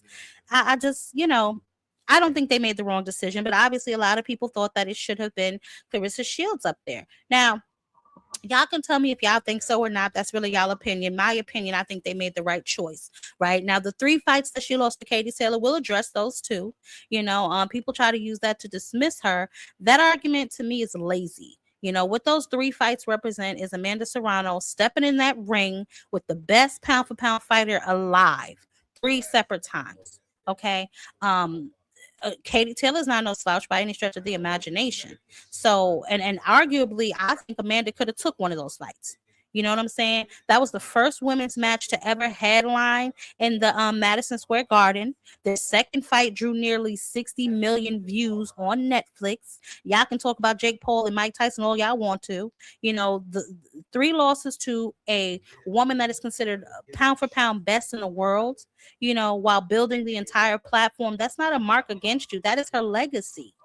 I think that's what all these fighters need to be doing, striving to fight the damn best, But listen, let's go ahead and get into it, because we know Miss Grumpy Pants was all over the internet, about to have a damn heart attack. Clarissa Shields, we know that she's won her championships in 5 different weight classes, and like I said, go watch that video, child, because whatever. She is one of the only, I guess, 3 female boxers in history to accomplish that. So shout out to her, joining Amanda Serrano, and then I think there's another one, Nooka Fierro. I gotta look it up, but I know there was 3 of them, right? And she's the only boxer in history, male or female, to become undisputed champion in 3 different weight divisions during a 4-belt era, right? The whole middleweight, you know what I'm saying? But we talked about that too, how she got those belts. But nevertheless, right, we're not going to gloss over her accomplishments. Those are real, those are historic, whatever. But in my opinion, if we're talking about just overall sportsmanship, how you carry the sport, how you represent the sport, I'm going to have to go with Amanda Serrano. You know what I'm saying? We did see Clarissa throwing shade at her for only having 5,000 people in the venue at her last fight. But those 5,000 people showed up while Amanda was a co-star on somebody else's card. Understand? A voluntary support appearance. You can't take a gate number from a goodwill gesture and use it as a measuring stick for somebody's drawing power. I just want to put that out there, right? That is a misrepresentation. Now, Clarissa and Franchon reportedly, supposedly did 18,000 in her last fight, right? So we don't know, you know what I'm saying? But competition level, to me, it would be Amanda, 7 divisions against the best available opponents at each weight class. No one in women's boxing has done that. Not 2 division undisputed, 7. You know what I'm saying? So she's agreed to fight 3-minute rounds. I told y'all that before too. You know, the standard that benefits the other fighter as well as her. You know what I'm saying? Because she operates from like confidence, not calculation.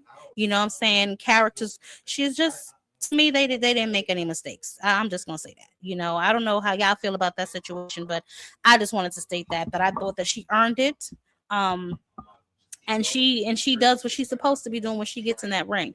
I think that her knockouts, the tying with Christy Martin is what kind of put the cherry on top for maybe the Times Magazine. And I also want to say this, right? Like, I understand a lot of people think and it's not nothing to poo-poo, but you know, Clarissa being a 2-time Olympic gold medalist, that was 10 years ago.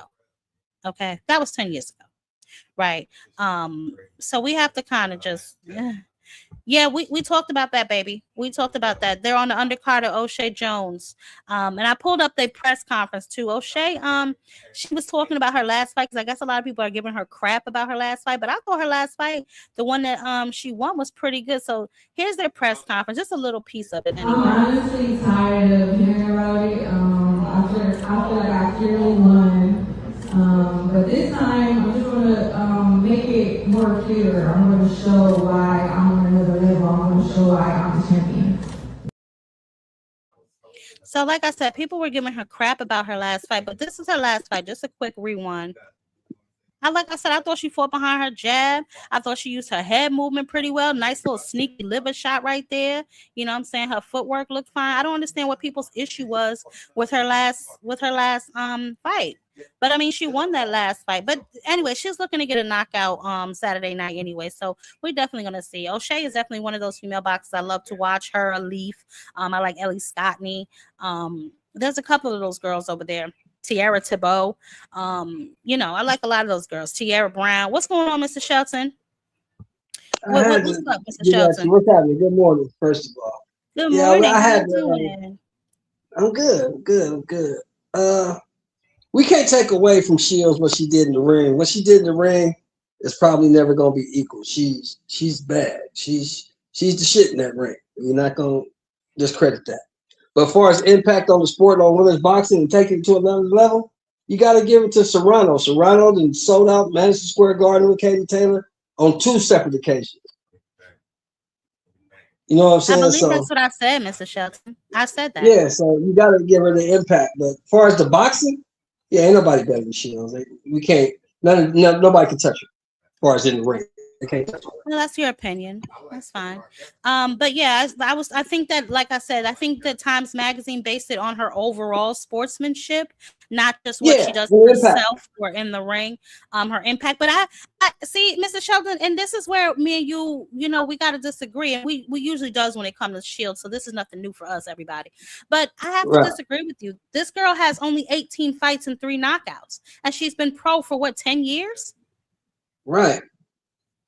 But so, I mean, she was the first. I don't understand. I get it, but she was the first person, male or female, to be undisputed in 3 different weight classes. Nobody. That is correct. That is correct, Mr. Shelton. She was. However, a lot of those belts were vacant. A lot of those belts when it comes to like y'all don't, because I know you guys, y'all don't like accolades. When it comes to accolades, she can't be touched. It's not about accolades. It's about who you make those accolades against, right? Like, so if I'm a world-class fighter and I fight the mailman and the person that delivered my milk, I can't run around here like I'm the best, right? So here's my issue, right? And like you said, you can't take that away from her. She was the first one to get those belts in a 4-belt area. She is a 2-time Olympic gold medalist. Those things are not disputed. Those things can never be disputed because they are true and they are history and they belong specifically to Clarissa Shields. What I'm talking about is everything else, right? Like a representation of the sport.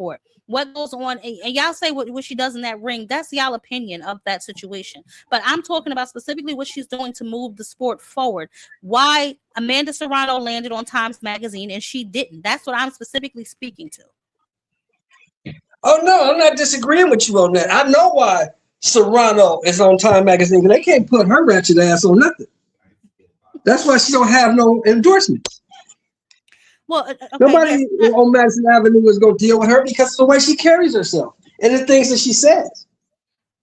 She does. She shoots herself in the foot. She does this to herself. No, and I get that. You can't get mad. Yeah, you can't get mad about people not giving you their money the way you act. If you want their money, they want you to act a certain way. That's just the bottom line. That goes in any business. Mm-hmm. Why would I pay you if I don't like what you're doing? I'm not going to do that. Well, that's very true. I'm just speaking specifically to her reaction to them putting Amanda Serrano on that card. Okay, she's a hater. You know what it is. She's a hater. If you're not kissing her ass, she hates you. And if anybody that you even try to compare to her, she goes shit on it because that's who she is as a person. She's a spiteful, evil, unhappy person, and it shows. Yeah, this is very true. But that's just basically I wanted to touch on that because I did see her basically crashing out all over X, saying that Amanda Serrano lost 4 times and all of that. See, and I think a lot of people get confused. She had to throw that shade. But see, that's what she gets confused, right? Just because you have an O on your record and all of her little flunkies, that whole circle suffer from that same delusion.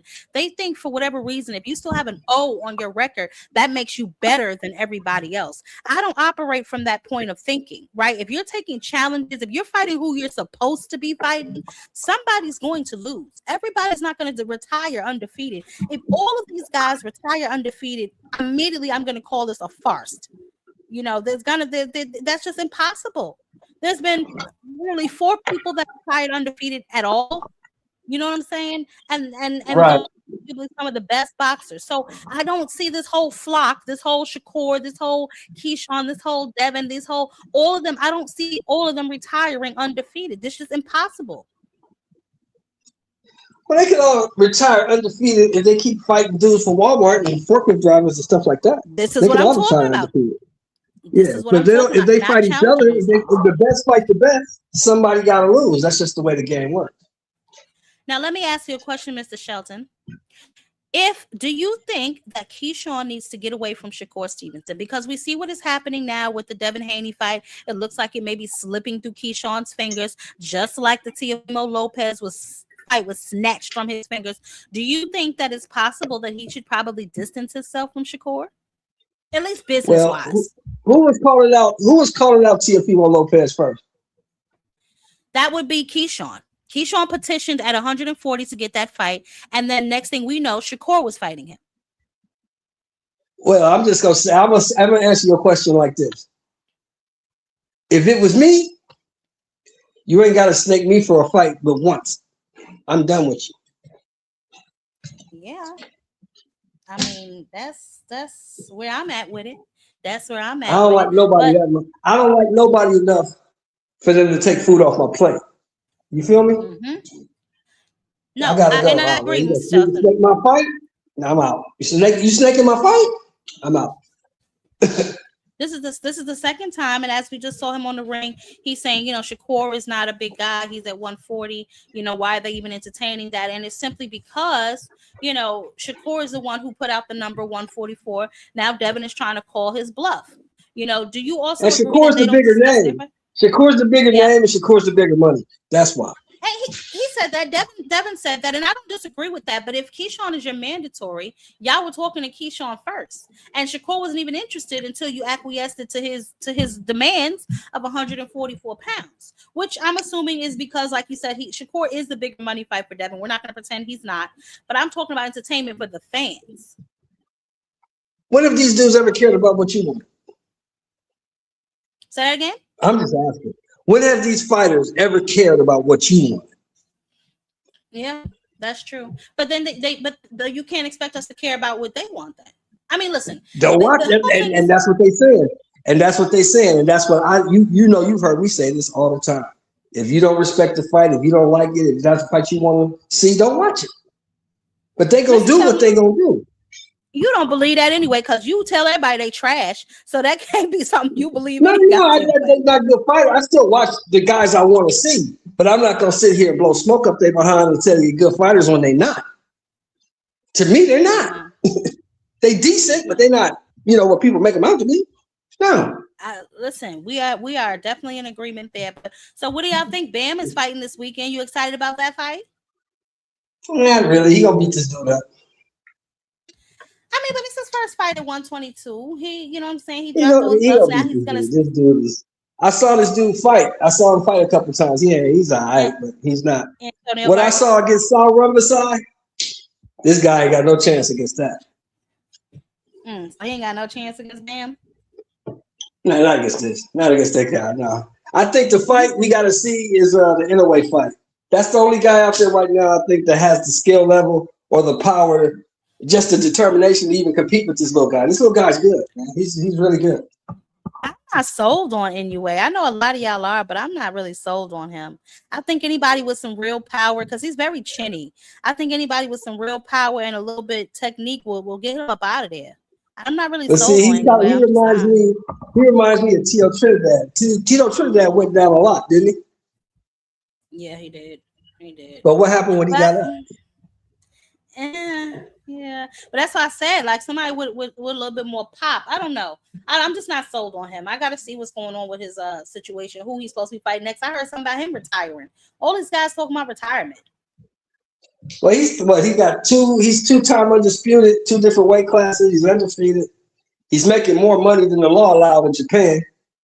I mean, why would he keep? I mean, it got to be worth his while to keep fighting. Why you think Bam wants to fight so bad? Because Bam want to make millions. You think he making millions fighting this dude tomorrow? Nah, probably not. No. Yeah. Only way he gonna make millions is to go to Japan and fight that little Japanese dude. That's the only one. Why you think Stephen Fulton ain't mad about going over there and getting his ass whooped? That's why he made more money than he ever gonna make. Yeah, and then we got the female card, O'Shea Jones and Tierra Brown on that card. We got Alif. She's on the Bam Bam Rodriguez card. Alif Nur-Turan. She's supposed to be unifying, hopefully, with Caroline Dubois once she gets past this opponent here. Gabrielle. Well, we can't be mad at MVP. You see what they're doing, right, Jab? You see what MVP is doing, don't you? Yeah. They're trying to build these people up. They're trying to build them up. Let me play this. First of all, we're gonna play with this is the first time I publicly heard Shakur address what happened with him and O'Shaquie Foster in training, in sparring.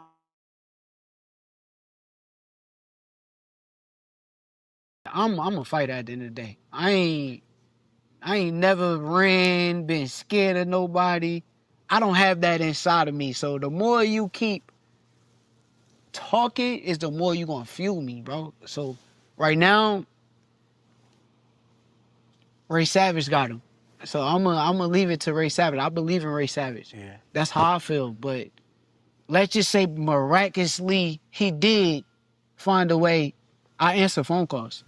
If you feel some type of way about me, I do got a real issue with him because he a jealous type of dude. But if you feel some type of way about me, let's go see under the bright lights. You say you did this in sparring, you did that, because that's where I do got history though. Y'all done been in the ring. Right. That's where my main issue with him comes from. Okay. My main issue comes from he get on the camera, he don't have integrity. Like he just lie. Like he will just say one part of the story and not explain the entire part of the story. When he got on the camera, he said, he sparred me and he ran me out the gym. I'm like, me? Where am I gonna run? Yeah. I don't run. I don't do that. Matter of fact, if I recall correctly, when we did our sparring, the first time we sparred, he did good. I commend you. I'm out of shape. Mind you, during the time, I'm messing with my girl. So I'm staying up late at night with her. Then they got to spar at 10 a.m. in their gym. They spar at 10 a.m. So I go to sleep probably like 6, 7 in the morning. Got to wake up, go to Main Street Gym at 10 a.m. Yeah. I spar him. He do good. They got the gym hot as hell. I'm tired. He do good. I gas out a little bit. Now, fast forward. I want to say we wait a little bit of time. I get in training camp. I start getting ready for my fight. I'm getting ready for Felix Caraballo. And when I spar him now, I'm like, okay, now I'm good. Like, yeah. I'm good. I got my sleep. I'm good. Everything is like I'm in motion. I'm in training camp now. The sparring just turned completely different. Now I ain't even gonna tell what I did because I'm gonna hold that until when it happened. But when he get on camera, he explained like, "Oh, we ran him out the gym and I did this in sparring," but you didn't say the entire full part of the story, and that's what my problem is. So now, obviously, we heard that it sounded to me like Oshaki did whoop your ass the first time. That's basically in a roundabout way you saying. You saying you was out of shape or whatever the case may be. But it He's appears making excuses to get his ass whooped. Yeah. Yeah, okay. So we heard the same thing, Mr. Sheldon. I want to make sure we heard the same thing. That's basically what I heard as well. Now we have Mickey Bay talking about Devin versus Shakur. And people just loving the way he's moving right now. You know what I mean? He's even giving back and saying, "Yo, listen, man, I'll go to 44." And I feel like a lot of people were saying that did Haney just call Shakur's bluff right now? What do you think about that? He want to fight him, he want to show he the best. So it ain't no better person he could beat than beating the best, which outside of Devin is Shakur. Like, that's something that it ain't even really debatable. Can't nobody really debate and go against that. So to beat him, it's just going to pretty much it's going to catapult him. Yeah. Do you feel like the winner of that fight could be the face of boxing after? Yeah, hands down. Yeah, I think not only that, but again, it should be number one pound for pound. That should be it should already be with the Ring magazine. That should be the promotion to where they never, you knew it with fights, but they never had to say it. But I'm saying that should be what's up on the line. The winner's number one pound for pound. This slot is open. No, I like it. The slot is, and I'm sure Usyk could probably agree with you. To me, number one now, because the longevity and resume. I'm sure he agreed to that. We talked about before you lost service, or no, before your phone overheated, the sparring that has been leaked out between them two. A lot of people are saying, hey, the fight's gonna look like that. The fight might look different because these guys are a little bit older now, right? What do you think? Do you feel like that fight kind of plays out like how the sparring did? Nah, I don't think so. It's gonna be competitive, but they both the top dogs, so I think it's gonna be different. They men now, it ain't amateur, it ain't headgear. The gloves smaller, and there's way more at stake. Like this, neither one of them want to lose a zero. They will both want to get that number one pound for pound spot. So yeah, I think it'll be different. It'll be, they box, they both got their styles and everything, but it'll be different though. People say that Keyshawn has nothing to lose in this fight, and Devin Haney has everything to lose in this fight when it comes down to fighting Keyshawn Davis. Do you all agree? Devin has nothing to lose and Keyshawn has everything to lose? Well, Keyshawn has everything to lose. Keyshawn ain't got nothing to lose because he moving up. Devin's supposed to be the top dog at 47, so he got everything to lose. But that's another thing, Mr. Shelton. How are you saying he's the top dog at 147 and it's 3 or 4 different belt holders? He's not unified up there. Do you think Lewis Crocker is the top dog? I don't think Lewis Crocker is the top dog, but I'll tell you what, he ain't rematched Ryan, so I can't say he's the top dog. I think Rolly has a good chance. I think Rolly has a good chance of beating Devin. Yes, I do. Okay, well, they'd have to fight then. See, that's the thing that you love about boxing. It's subjective. I don't think Rolly has a chance to beat him. I think Ryan has the best chance to beat him because Ryan beat him before. I don't know. I think Rolly has a good chance to beat him too. I don't understand how people can call him the top dog up there. He's not unified. He got 1 belt and there's 3 other belts. Well, they were saying that they always do that with the people they like. We just went through that about 2 years ago. They said Earl was the top dog. A lot of people said he wasn't. Come to find out he wasn't. Right, but that's the thing though. But he had an argument because he had more than one belt. Right, he had an argument. But, you know, that's the thing. People go argue talking points for people that they like. Yeah, I just don't see it. As far as, you know, the fight going differently or who do you see winning in that fight, Devin or Shakur? I don't think skill for skill anybody can be Shakur. I think he's the most skilled out there. Now, can somebody outfight him? Can somebody outfight him? Sure. I don't think it's Devin. I think Brody could probably outfight him. I think even Ryan could probably outfight him. But in a boxing match, ain't none of them dudes beat me. See, and that's the thing, right? To keep it a pure boxing match, he's gonna have to definitely. I'm talking about if he fights somebody like Ryan or somebody like Rolly with a little bit of pop behind their punches. He's gonna have to keep it 100% boxing, and he's gonna have to make sure they do it almost like a bull and a matador situation. But when it comes to like you said like a fight with him and Devin, I have to agree. I don't know if Devin beats Shakur. I just don't think he does. Devin's a good fighter, but Shakur is skill for skill one of the best out there.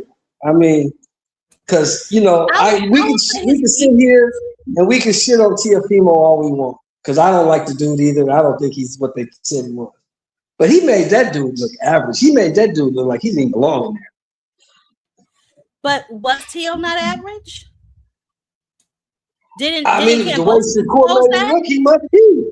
He must be average because the way Shakur made him look less than average. I thought Kambosos already took care of that though. Because this is the same Kambosos, but this is the same Kambosos who hasn't won a fight since.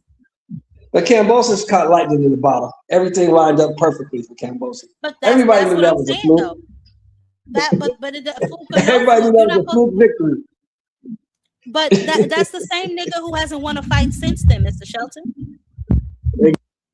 So it shows how Teofimo was just, you know, he had one win. He lived off of that one win. He lived off that Lomachenko win way too long.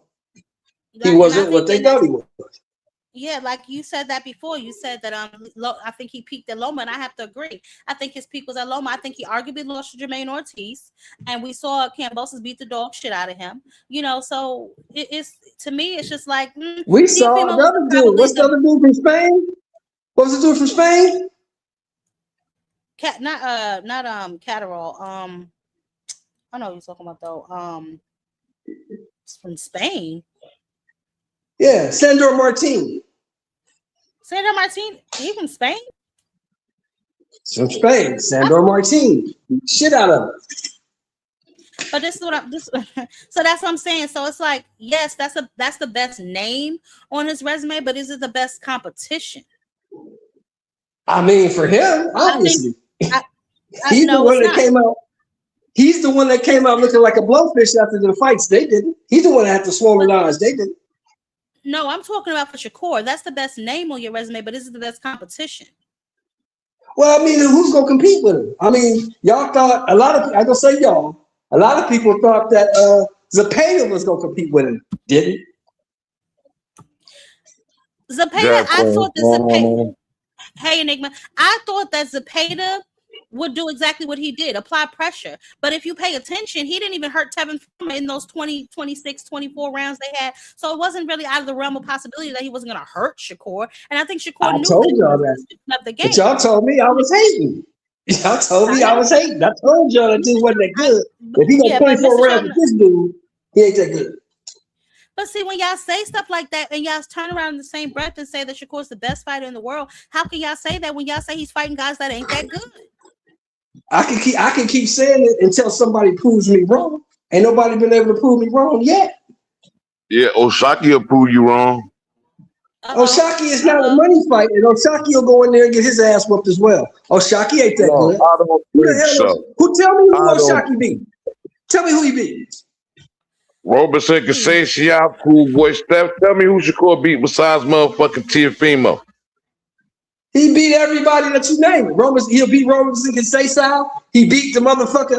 Who's the motherfucker at Zuffa now? What's that dude's name? I'm gonna drop this on you, Mr. Shelton. Check this out, right? Shakur's career has been nothing but good matchmaking, man, and moving him smartly. He ain't fought no killers yet. Okay. He ain't fought nobody well, yet. who's the killer out there? Who's the killer out there? Mr. Because Shelton. the damn show ain't no Shakur Foster. Or Shakur Foster ain't no motherfucking killer. Yes, he is. Hold on. Yes, he Hold is. on, y'all. No, he not. Mr. Shelton, No, he Mr. not. Shelton and Enigma. Hold on. Yes, ma'am. Enigma, did you see did Yes, you see Shakur finally address the sparring? Nah, I ain't see what happened. What do you say? Okay, well, hold on. Let me play it real quick. Go ahead and play it for him. Then he go at this sparring shit. I'm a fighter at the end of the day. I ain't never ran, been scared of nobody. I don't have that inside of me. So the more you keep talking is the more you gonna fuel me, bro. So right now, Ray Savage got him. So I'm gonna leave it to Ray Savage. I believe in Ray Savage. Yeah. That's how I feel. But let's just say miraculously he did find a way. I answer phone calls. If you feel some type of way about me, I do got a real issue with him because he a jealous type of dude. But if you feel some type of way about me, let's go see under the bright lights. You say you did this in sparring, you did that, because that's where Y'all do got history though. Y'all done been in the ring. Right. That's where my main issue with him comes from. Okay. My main issue comes from he get on the camera, he don't have integrity. Like he just lie. Like he will just say one part of the story and not explain the entire part of the story. When he got on the camera, he said, he sparred me and he ran me out the gym. I'm like, me? Where am I gonna run? Yeah. I don't run. I don't do that. Matter of fact, if I recall correctly, when we did our sparring, the first time we sparred, he did good. I commend you. I'm out of shape. Mind you, during the time, I'm messing with my girl. So I'm staying up late at night with her. Then they got to spar at 10 a.m. in their gym. They spar at 10 a.m. So I go to sleep probably like 6, 7 in the morning. Got to wake up, go to Main Street Gym at 10 a.m. Yeah. I spar him. He do good. They got the gym hot as hell. I'm tired. He do good. I gas out a little bit.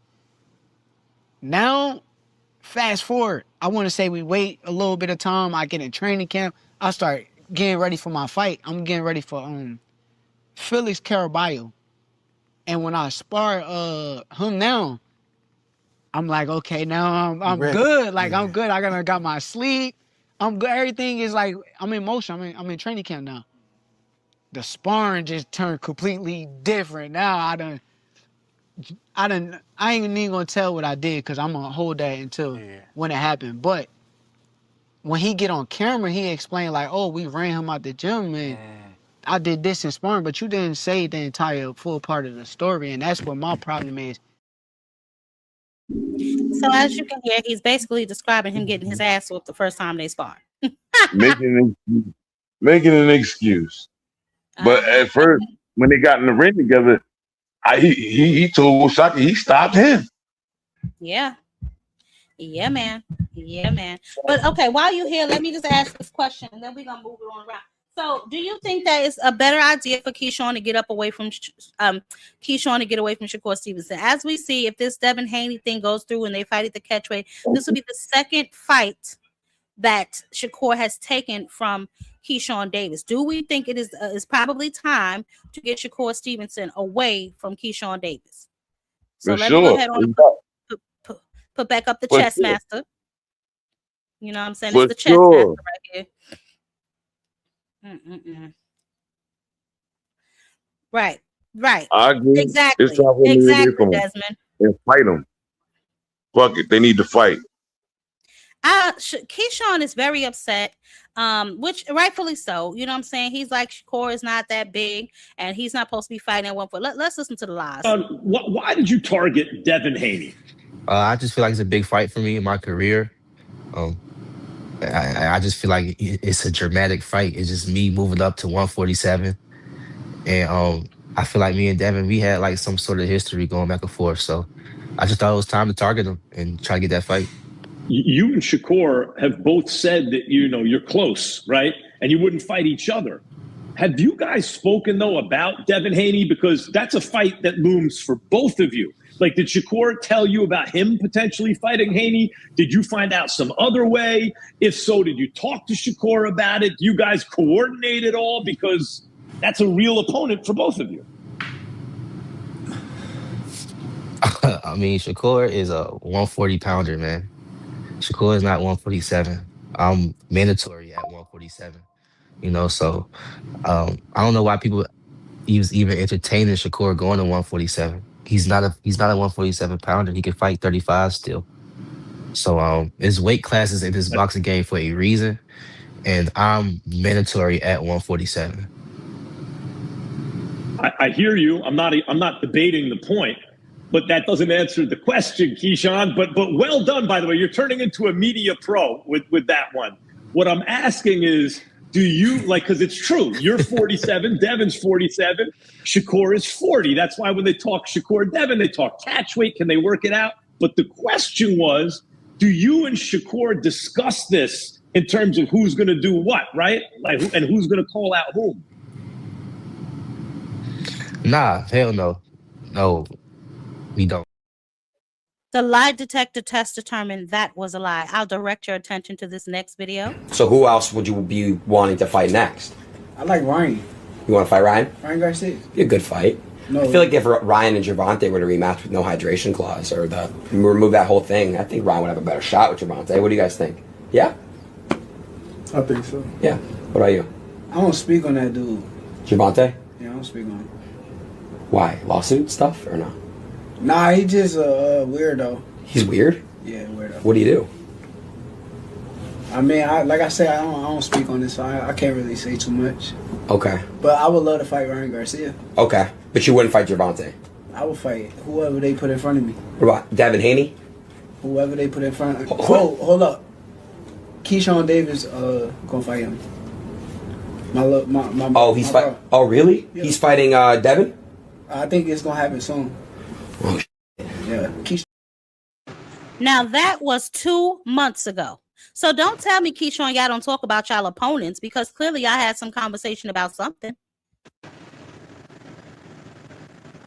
You see what I'm saying? Mm-hmm. So I don't want to hear that they don't talk about their opponents, because clearly they do. And this makes it even worse. If y'all talked about it, then why are you even floating around the idea right now? You done already took Tio from him. Now you're going to take Devin. Now, Mr. Shelton made a good point. Him versus Devin is probably a bigger money fight, but more entertaining fight. I would have to go with Keyshawn. I agree. But I wanted to respond to something too Mr. Shelton said. In the fight against, if they do fight Shakur Stevenson and Devin Haney, I think Devin beats him. Do you? Yeah, I think Devin beats him. Tell me why. I mean, you know what? I'm gonna say this. It's a 50-50 fight. The fight could go either way, but I think Devin will edge it out because I feel like Devin has a better jab and he has better footwork than Shakur. Instead of, Shakur just bounces back. He steps back in a straight line and shit. That when Devin moves out of range, Devin turns. You know what I'm saying? He don't just back in a straight line like that. You know what I mean? It's small little nuances that Devin do. Is that what that turned into? Is he turning into the left hook? Is he turning into the left hook? Is that what he's turning into? That was his issue. No. Like when he moving out of the way, Devin slipped. He slipped. He ducked and shit. Like he do certain shit that Shakur really don't do. Like Tank said before, Shakur don't slip punches and shit. He just back straight out in a straight line. And I believe that even though it'll probably be a boring ass fight, it'll probably be a boring fight or like a high level chess match. But then again, you could look at it like this too, because Shakur knows Devin don't carry no power. Devin knows Shakur don't carry no power. So they both might really just let their hands go. It's I was it's so thinking many that. different ways you could look at that shit. There's so many different ways you could look at it. You know what I'm saying? But it would be a good. Um, I think, huh? you said what? But I think Devin would edge it out. I don't know. For whatever reason, I kind of think Shakur might pull that off. I think Shakur is a better pure boxer than Devin. Not by much, but I do think he's a slightly pure better boxer than Devin. But Devin does have the style of hug me, hold me, touch me, tease me. You know what I'm saying? So the clinch up, if Shakur catches some type of rhythm, is real. You know what I'm saying? I got to take a look and see who has the longer reach and all of that stuff. But at 144, I really don't think that's going to matter because we know Devin coming in that ring 160, baby. We ain't even going to play these You know games. it. We're You not know going to it. play these games. We're not going to play these games. We know Devin coming in that ring a good 160, baby. Stop it. I And ain't gonna lie, Jack Queen, man. I'm not even a Devin Haney fan, but Devin Haney is a phenomenal fucking boxer, man. nah, Dude he can really definitely box is. his ass off, man. He But I got don't that know if he's Floyd better than Mayweather. Shakur. He been trained by Floyd Mayweather in his But pops, so man. has Like, Shakur. So has Shakur, though. not like Devin Haney. Nah, he ain't been trained by him like Devin Haney. But Shakur also Hell trains no. with Bud a lot. He also trains with Bud a lot. Yeah, he do. He do. You know what I'm saying? I'm not So taking nothing. I'm not taking nothing away from Shakur. Shakur a bad man too. I just think. yeah, nah. I think. You think I Devin gonna edge think it out? Devin. Yeah, I think Devin do. I Okay. think Devin do some things better than Shakur. But Shakur gets a lot of fucking, and I don't understand it. You know what I mean, Shakur gets a lot of fucking praise Praise. because Yes, of he the does. amateurs. Because of the amateurs. They See, rate and him that's off what of I'm talking everything he about. did in the fucking amateurs and him going to the Olympics and all that shit. But yo, Come Enigma, on, that's the man. same thing. Hold on. Let me catch the super chat. Oh, Shout out shit, to we about to make a little change up in here. I definitely appreciate you supporting the show. Y'all make sure y'all are supporting the show. At the very least, make sure y'all are smashing the like button as y'all come in the building. If y'all watching this on the replay, if you're enjoying the show, smash the like button. But you know what, Enigma, it's something that you said that because earlier I was having a conversation. Mr. Shelton came up here. You know, he came up here with his cape on for Clarissa Shields because I was touching on the Amanda Serrano making the top 100 sports person of 2026, right? Yeah, she GWOAT. 2026. Yeah, but obviously you saw Clarissa responding to her online, saying she lost to Katie Taylor and all of these different things, which are irrelevant to everything that she's done for the sport. I feel like Clarissa gets a lot of praise because of the Olympics, which was 10 years ago. You know what I mean? She's the first person, I guess, to get all 4 belts in the 4-belt era, whatever the case may be. But all those belts were vacant. And it's not to take nothing away from her. I just thought when I saw this online and I saw her basically trying to shit on Amanda Serrano, I'm like, yo, this broad, you know what I'm saying? A lot of people think she's amazing in the ring. That's cool. But this broad has got 18 fights in the last 10 years with 3 knockouts. She's not fighting 3-minute rounds. It's not like she's fighting, the best competition. She moved all the way up to heavyweight where there's not really a lot of competition, but yet she gets so much praise as this amazing boxer. I'm just not sold. You know what I'm saying? I'm just not sold on it. I think that they picked the right person to be on this magazine. I think Amanda Serrano definitely represents women's sports as a whole. You know what I mean? She's very selfless in what she does for the sport. And so I just felt like it was very, I don't know, I mean, we know that Clarissa be mad and hating and shit like that. But I just felt like it was important to highlight that when she was going in on her about the fights with Katie Taylor. I'm like, see, that's what a lot of these boxers' problems are today. They think by protecting they're saying something. I don't care if you got losses on your record, if you fight in stiff competition. Canelo was the face of boxing, and that nigga had 2-3 losses on his resume. Oscar De La Hoya got 6 losses on his resume. I bet you won't run down on him. You know what I'm saying? It's just certain things that just don't really make a lot of sense to me that some of these people do. But speaking of Oscar, he had a lot to say about Kid Schofield and the upcoming Gervonta Tank Davis fight. So let's take a listen to what he says now versus what he said previously. On paper, it should get made. The WBA, I believe, ordered that fight. I was talking to Tom Brown here, and he's going to obviously send in his proposal to Eric Gomez. We're going to study it. We're gonna dissect it, and obviously, if it makes sense, it makes sense, and we make the fight. But look, it's all about making sure that the fighter gets what they want, and we as promoters, PBC and Golden Boy, we just want to make sure that we do not have any differences whatsoever in order to make this fight happen. So will it happen? I believe so. Only if the fighters want it. Oscar, what would you say to people that say it might be too soon for Schofield to take that fight? Keep saying that. I think Floyd Schofield is in a great position. He doesn't leave the gym. He's probably the hardest worker in boxing today in the gym. He's just growing. He's getting stronger. He's getting faster. He's getting better, and he's still a baby. So his man strength is coming forward now. And so, look, if that fight happens, which hopefully it can happen, I would say third quarter of this year. Hey, I think it'll be a great fight, and don't count out Floyd Schofield, because he has everything to win and nothing to lose. Do you think it's a Vegas fight, East Coast fight? It's a Vegas fight for sure. T-Mobile, let's go. Thank you so much. Appreciate it. Very complimentary of you trying to push towards the WBA and this Tank Davis fight. Is there real motion going with Kid Austin and Tank Davis? If so, could you give us an update? There will be real talks happening very soon. If Kid Austin wants to go after Tank next, then me as a promoter is what I have to do and get him, right? As a promoter, I still feel that I would give him one more fight and then go after Tank. But if he wants it right away, let's go. Let's go.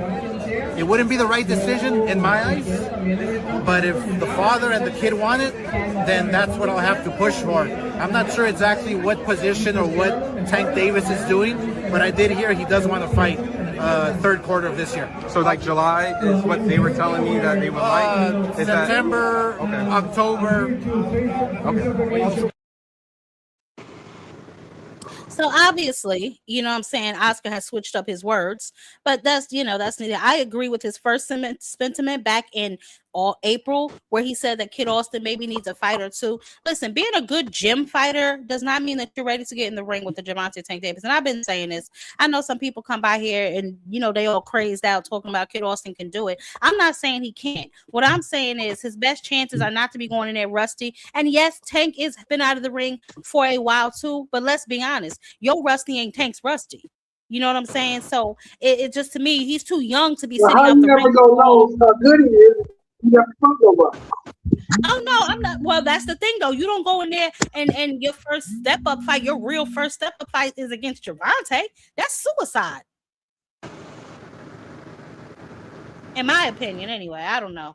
But if they mandated, if they ordered, if Tank make it happen, then he make it happen. Me personally, I think sitting around waiting for a Tank fight, like a lot of these guys, I don't know, man. I guess if you're in a mandatory position, then you worked your way up to it, but we all know how that goes. Me personally, I'm thinking like who has Kid Austin fought to even get him ready for somebody like Tank? Now, if he had a fought Shakur, then maybe. But coming off of a Tevin Farmer win that's almost a year ago, you didn't capitalize on that momentum. You were supposed to fight JoJo Diaz, you didn't. You were supposed to fight Lucas Body, you didn't. Now you're just sitting around waiting to see what Tank gonna do. Like, that's crazy to me.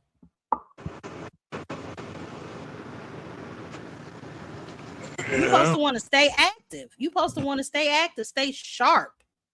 You know what I'm saying? I agree. So I don't know. But somebody said that Shakur is way sharper than Devin. I actually have to agree. I think that Shakur is sharper than Devin. Okay. Now Everybody entitled to their opinion. I think that if that fight does happen, like I said, I do see Shakur pulling it off. Now, will there be, it might even be a good fight because, like you said, neither one of them really got to worry about getting hurt. You know what I'm saying? Against one another. So we may just see pure skills on display. But Shakur, if he doesn't think that you can hurt him, he might engage a little bit more. And that's where Devin may be able to open up. Because, he did knock Brian Norman Jr. down. So maybe he is feeling a lot stronger at 147. Who knows? I do know he still seems to be a bit cautious. You know what I'm saying? But he may be feeling a lot stronger at 147 and making do some things. But then again, I don't believe Shakur is a natural 135 pounder. I think he's good at 140, and I do think that he can go up to 147. The problem is I don't think he really wants to. I think he wants to Right. remain at I some think sort of advantage. You know what I'm saying? Which is why he selected the 144 catchweight. the same thing Devin doing. They all do the same shit, looking for an advantage. So ain't nobody really fighting at their true weight, in my opinion. You know what? And I'm not gonna argue with you on that one, Enigma. But I will say this: I think that I think Devin's natural weight is like 160, bruh. I think he will max out at like 160 for real. Devin's fucking At one, middleweight, man. yeah, I think that at 147, I think he has to cut less weight, but I still think that he's cutting weight. And hello, Sin Ironheart. Sin says they both soft. Jesus Christ on the cross. Lord have mercy. Anyway, I feel like I think it'll be an interesting matchup. I just felt like, as far as more like appeasing to the fans, I think that Keyshawn would definitely be a more entertaining fight.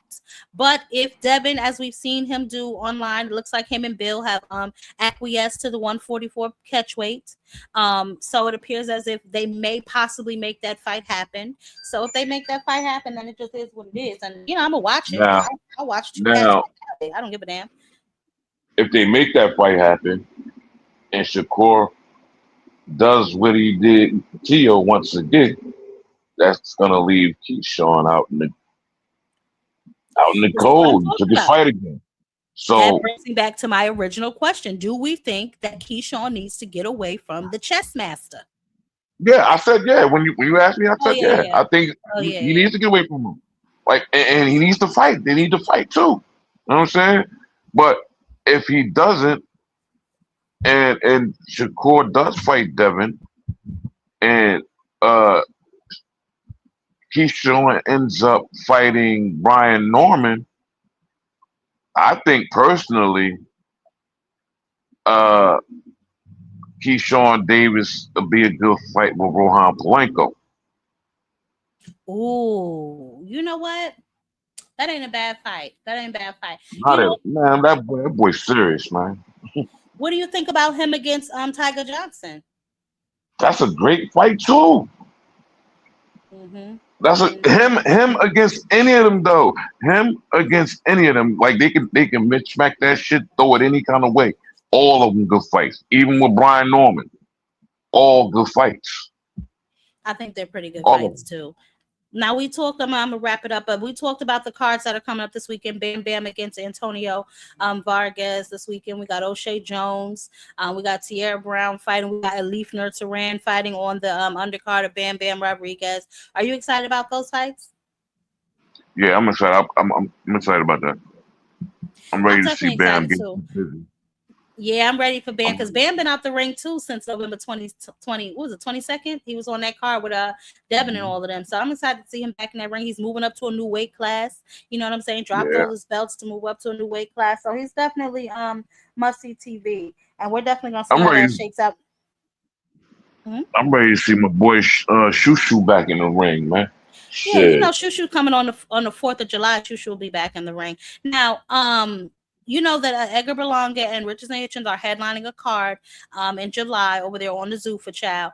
And they have I think Jaleel Hackett is on their undercard, and so on and so forth. Now, did you hear that Charlo wants the winner of Tim Tszyu and EJ? Yep. Yeah, man. So boxing is starting to heat back up. 154 will be on fire. If EJ and Charlo come back, that's a fight that one of those fights I would definitely love to see Boots in. If he's successful the 27th of this month. And then obviously we know the 27th of this month, we got Xander Zayas versus Jerome Boots Ennis. How do you see this fight playing out? Again, I'm gonna say this again. I'm sticking to it. Now, Boots definitely got the tools to beat him. He definitely got the tools to beat him, but Xander has the tools to beat Boots too. Like, I think it's a 50-50 fight. I think it's going to be a great fucking fight. It's great for the culture. It's great for the sport. You know what I mean? Two hungry young lions getting it on. like really getting it the fuck on, and No, Xander taking that challenging that's what I himself said. during the week to fight Boots, knowing that's a monstrous task for any fucking body. You know what I'm saying? But in my opinion, both of them, like, No, I agree. So this is just Boots training. Listen, and I agree, Enigma, yo. I feel like I don't know why everybody's trying to shit on this fight. I think this is going to be a really good fight. You know what I'm saying? Boots over here training, getting himself together. Look at him. Yes, honey, chopping down that wood. But I think this is going to be a really good fight too. I've seen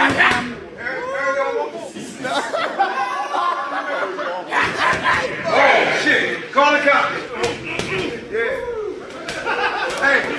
Hey, you know I've been doing this for years. That shit be coming through. That's what I'm saying. this is going to be a great fight, y'all. I'm telling y'all, this is going to be a really good fight.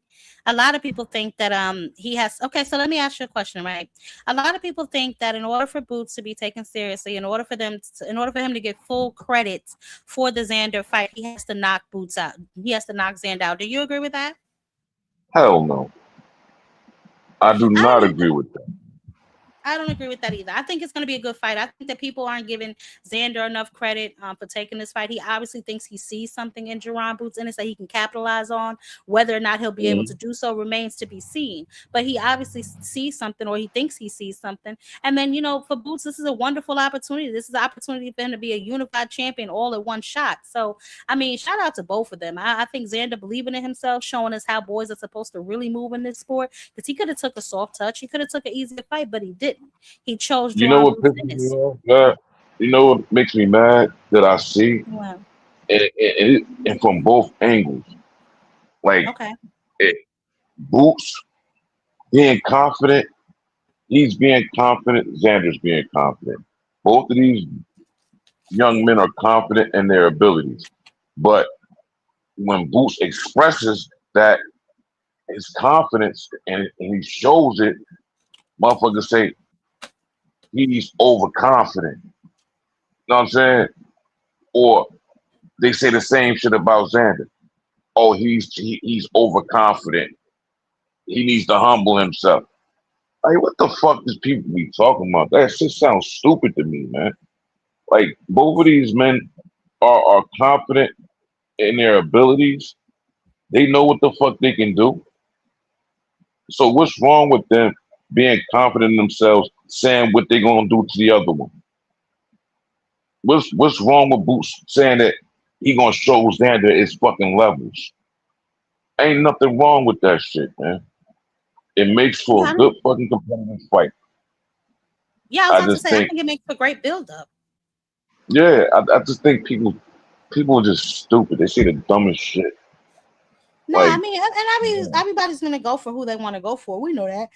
But I think there's nothing wrong with seeing both of their confidence level on display. For me, that makes the anticipation of the fight grow even more. You know what I'm saying? Like, I love to see Ray Ford and Oshaki mixing it up, talking to each other, shoving one another. It's fight week. Let's get loose. You know what I'm saying? I think it makes for a better anticipation of the fight. So I got no problem with them talking their trash to one another. At press conferences, at their face-offs, at their weigh-ins. I mean, I think that makes us want to see the fight even more. I don't want no bland just sitting there. Yeah, No, talk your trash. Only one of y'all can be right, so it really don't matter. Right. You know what I'm saying? Only one of y'all can be right. Only be one. Exactly. Only be At one. the end of the day, on some Highlander shit. It can only be one. And obviously, y'all know it was press conference week. And Zepeda and Lamont had their press conference. So let's just look at their little tie stuff, and we're gonna get on up out of here. You're his father, you're his trainer, you're involved with the promotions of it. You guys are gonna fight anybody, why come on?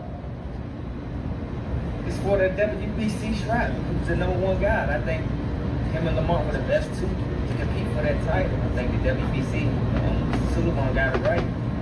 These are the two best that was out there to get that vacant strap. And like Lamont said, Lamont wants to be a legacy fighter. It's about his legacy in this sport.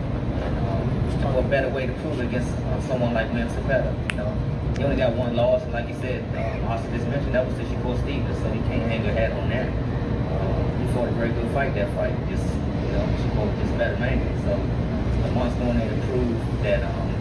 Continue to prove he got a lot of. He's still, people think about them draws and stuff like that, but that irks the shit out of him. We should have had those wins. And we want to show the world that we're one of the best, and we're going to get that second division title come August 1st. That hurt you, the draws? Oh, absolutely. I mean, who wants to not have it? In a combat sport like this where you put your all in with blood, sweat, and tears, combat is different from, team sports. It's you, it's mano a mano, and, that passion it drives through you. So, of course, it didn't sit too well with me with those draws, but life goes on, and I still have another opportunity, and I'm going to capitalize on that. Like your dad said, the WBC ordered it, but not every fighter is going to listen to what is ordered. Absolutely. You said yes. Why? Why wouldn't I? Like I said, a lot of fighters don't. I mean, a lot of fighters don't, but that's all bark, no bite. I'm a full package, bro. And when it comes to fighting guys, it's no one that I wouldn't fight. Amanda, you've had Gone on for a while, known you for a while, and you've seen him. He's gotten better every single fight. Of course, everybody's going to talk about the Shakur fight, but at the end of the day, you as a trainer, what did you guys learn the last couple of years together? Nobody don't care. So I just got a couple things about Lamont, right? When he said combat sport is not a team sport, well, tell your little buddies that. Y'all running around here in a circle holding hands. As far as the draws, my issue with Lamont has always been the same, right? He went on this whole draw campaign when he fought Gervonta Tank Davis, screaming from the rooftops how he was robbed, how it shouldn't have been a draw, all of these situations, right? But then you got a draw in the following fight with Pitbull, and you weren't as loud. You weren't as boisterous. You didn't feel you were done as wrong. So that to me just only screams like clout chase to me, because you got two draws back to back. So you think you beat Tank. It was okay that you drew with Pitbull, who somebody Tank beat, even though I know there's no triangle series. It's just weird to me how he went on this whole campaign for Tank, but he didn't do the same thing for Pitbull. And to me, Pitbull, mauled him pretty good in that particular fight for it to be, considered a draw. I thought that was a gift to Lamont, if I'm being honest. Word, I agree. And he ducked motherfucking Shockey, man. They was at 130 together. Shock wanted to fight him at 130. Why did that not happen? Listen, I was on that earlier. I don't know if you just got here, but I mentioned that earlier because he also was saying that that fight could have happened. He, here we go, right here.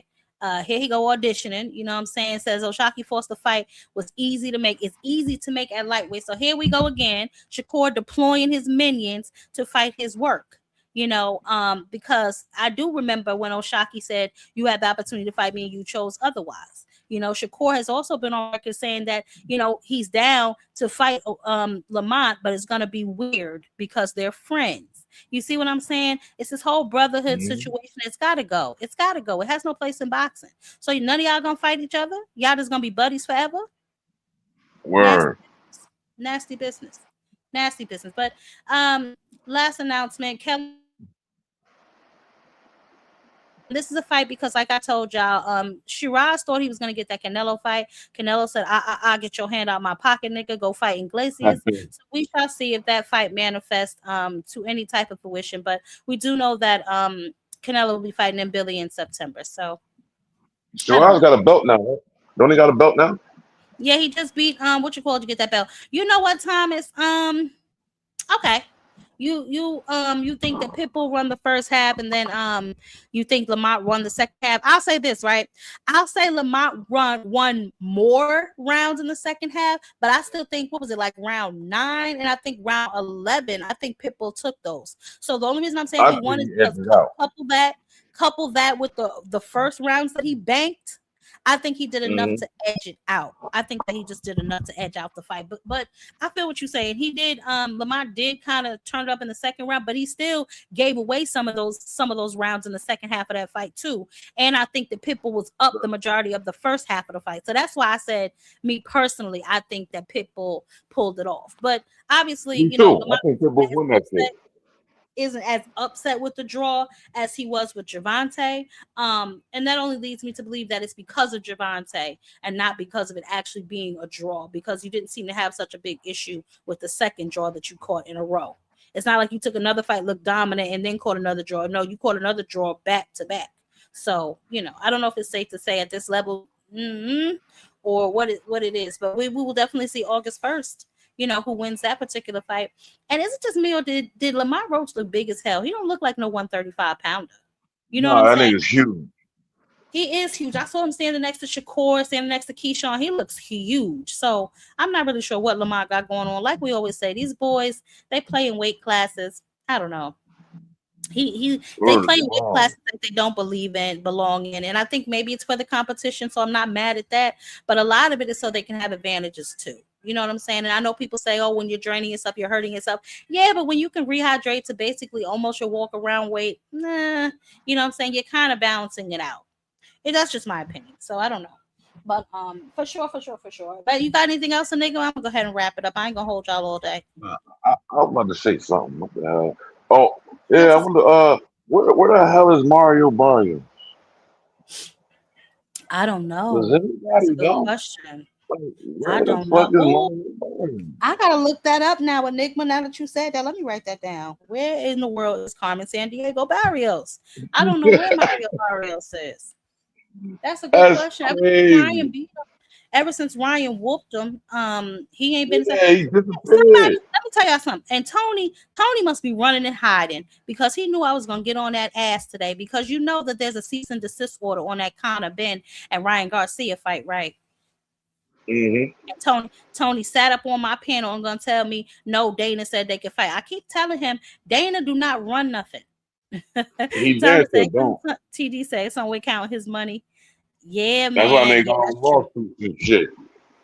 Listen, from what I heard, he was somewhere laid up with that beautiful wife of his. Ain't he married to what you call his sister? What's that boxer next sister name that he married to? She's a very pretty girl though. I think he's somewhere laid up, child, licking his Mario Barra, yeah. Okay. But I'm gonna look into that because I don't see anything scheduled for him or anything about him actually recently. So that's a good question. I'm gonna look into that. I'm nosy, so I'm sure enough gonna look into that. But all right, you don't got nothing else, babe? No, I'm done. I ain't got nothing else. I just wanted to come up and kick with you for a minute. You know what I mean? Yeah. No, I appreciate you. Drop some more videos, man. I saw that one video you did.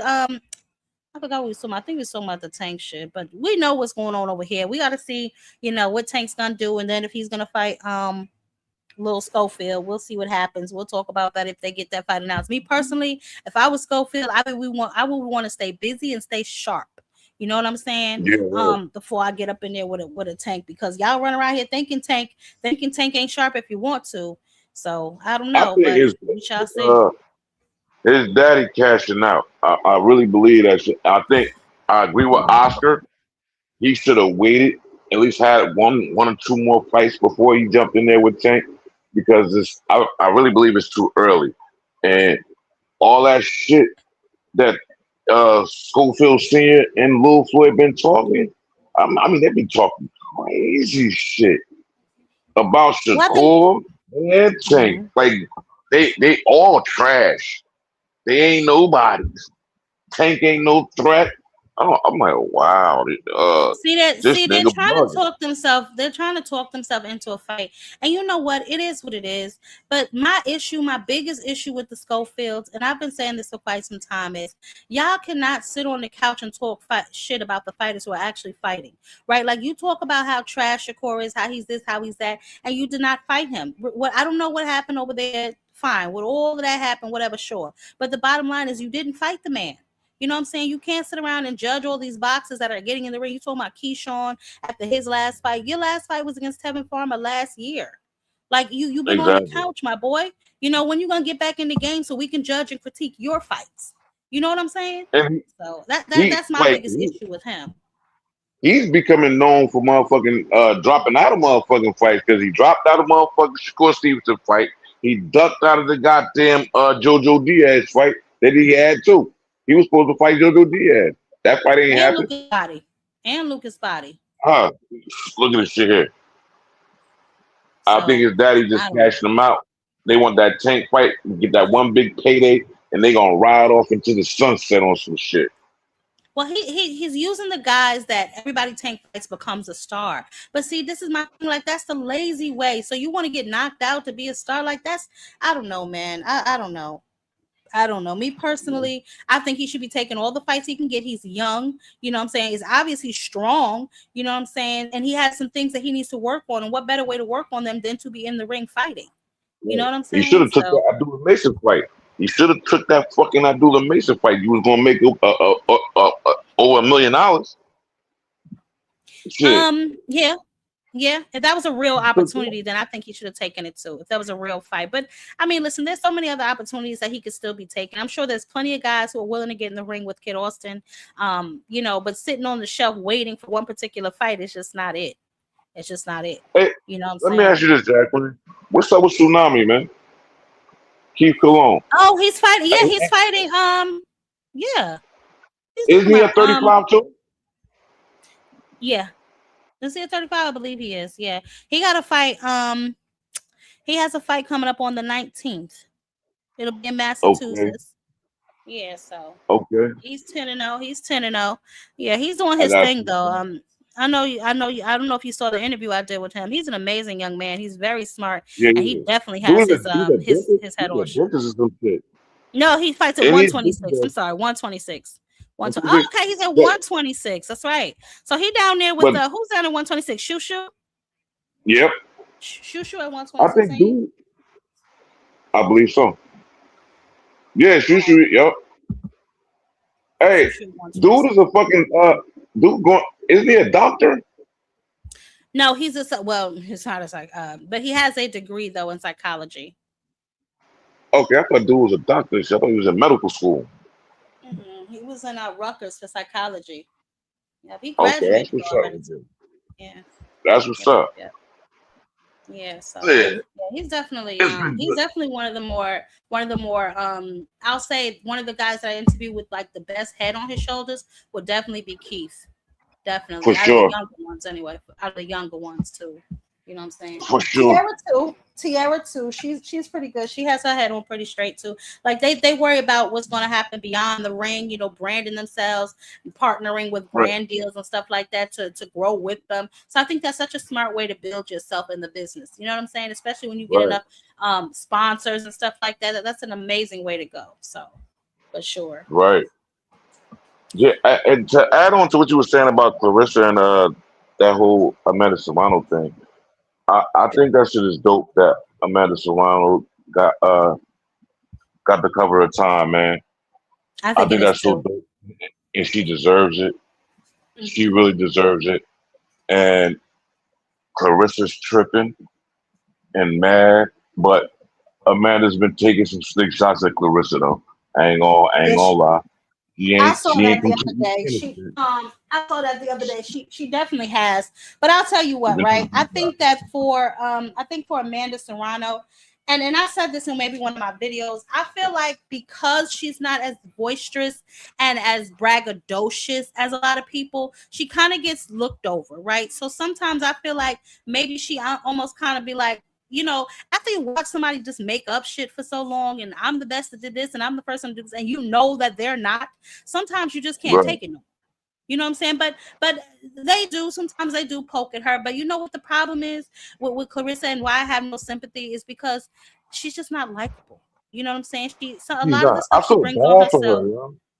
I really feel bad for her. Yeah, I feel bad for her, man, because like she's on the outside looking in. She's on the outside of a sport that she's involved in, but she's looking in at all other women getting brand deals, endorsements, and you know what I mean, living their best fucking life over there at MVP.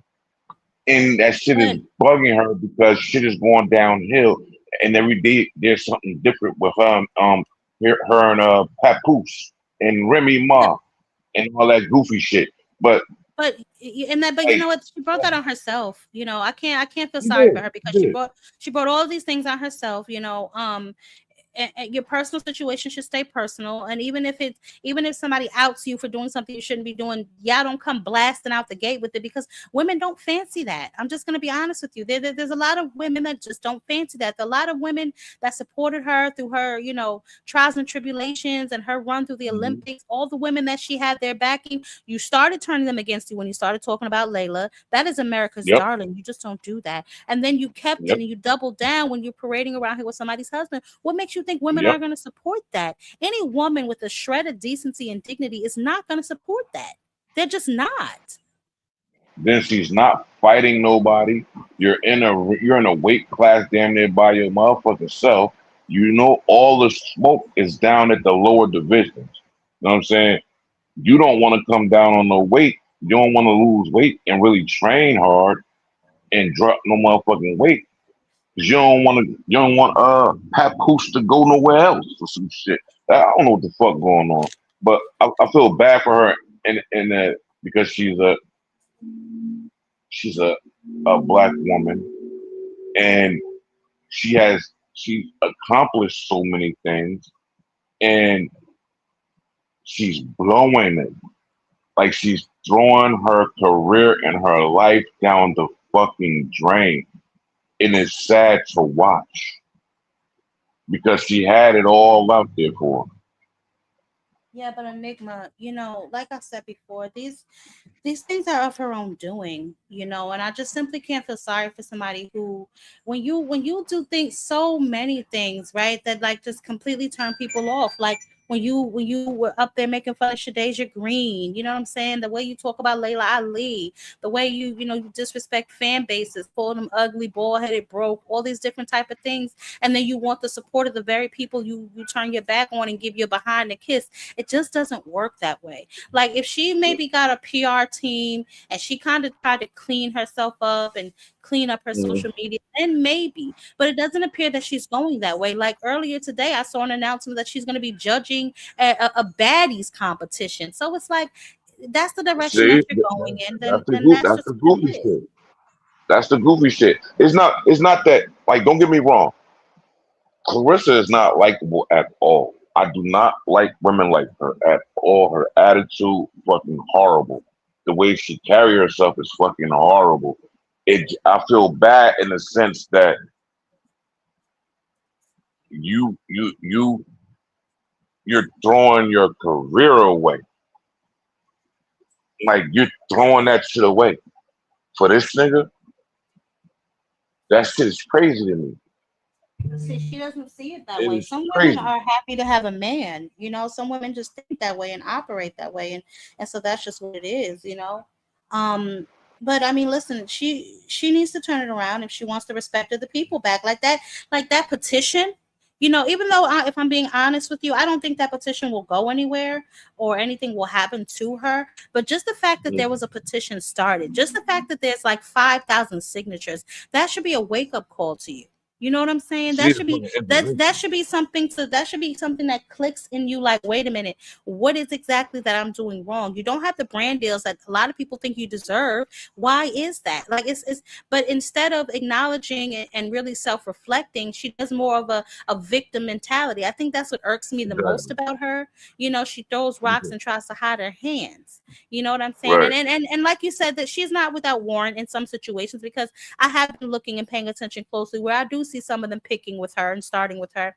But it becomes so much like pile on of her doing all this crap. It's just like, girl. That's the And it's like karma. That's some karma. of us have fatigue. Some of us have Clarissa fatigue. Let's just be honest. Yeah. You ain't never lied. And this is her karma. This is her karma. This is I don't the know. energy, this is the thing she sold. So Maybe it she is needs what to it go is. Maybe she'll get it together. I don't know, but I'm very happy for Amanda Serrano. I definitely believe she deserves it. I think she's earned it, and I just think that sometimes when you do the quiet work, it'll show out loud. And like I said, I know Clarissa tried to say something about her 4 losses, but that's irrelevant. This is a sport where you're gonna take losses. If you're not taking no losses, are you fighting top competition? That's what I'm gonna start really looking at. If you because everybody can't be the damn best. I don't care what you're talking about. Everybody can't be the West. You know what I'm saying? So I You don't know. can't win them all. I definitely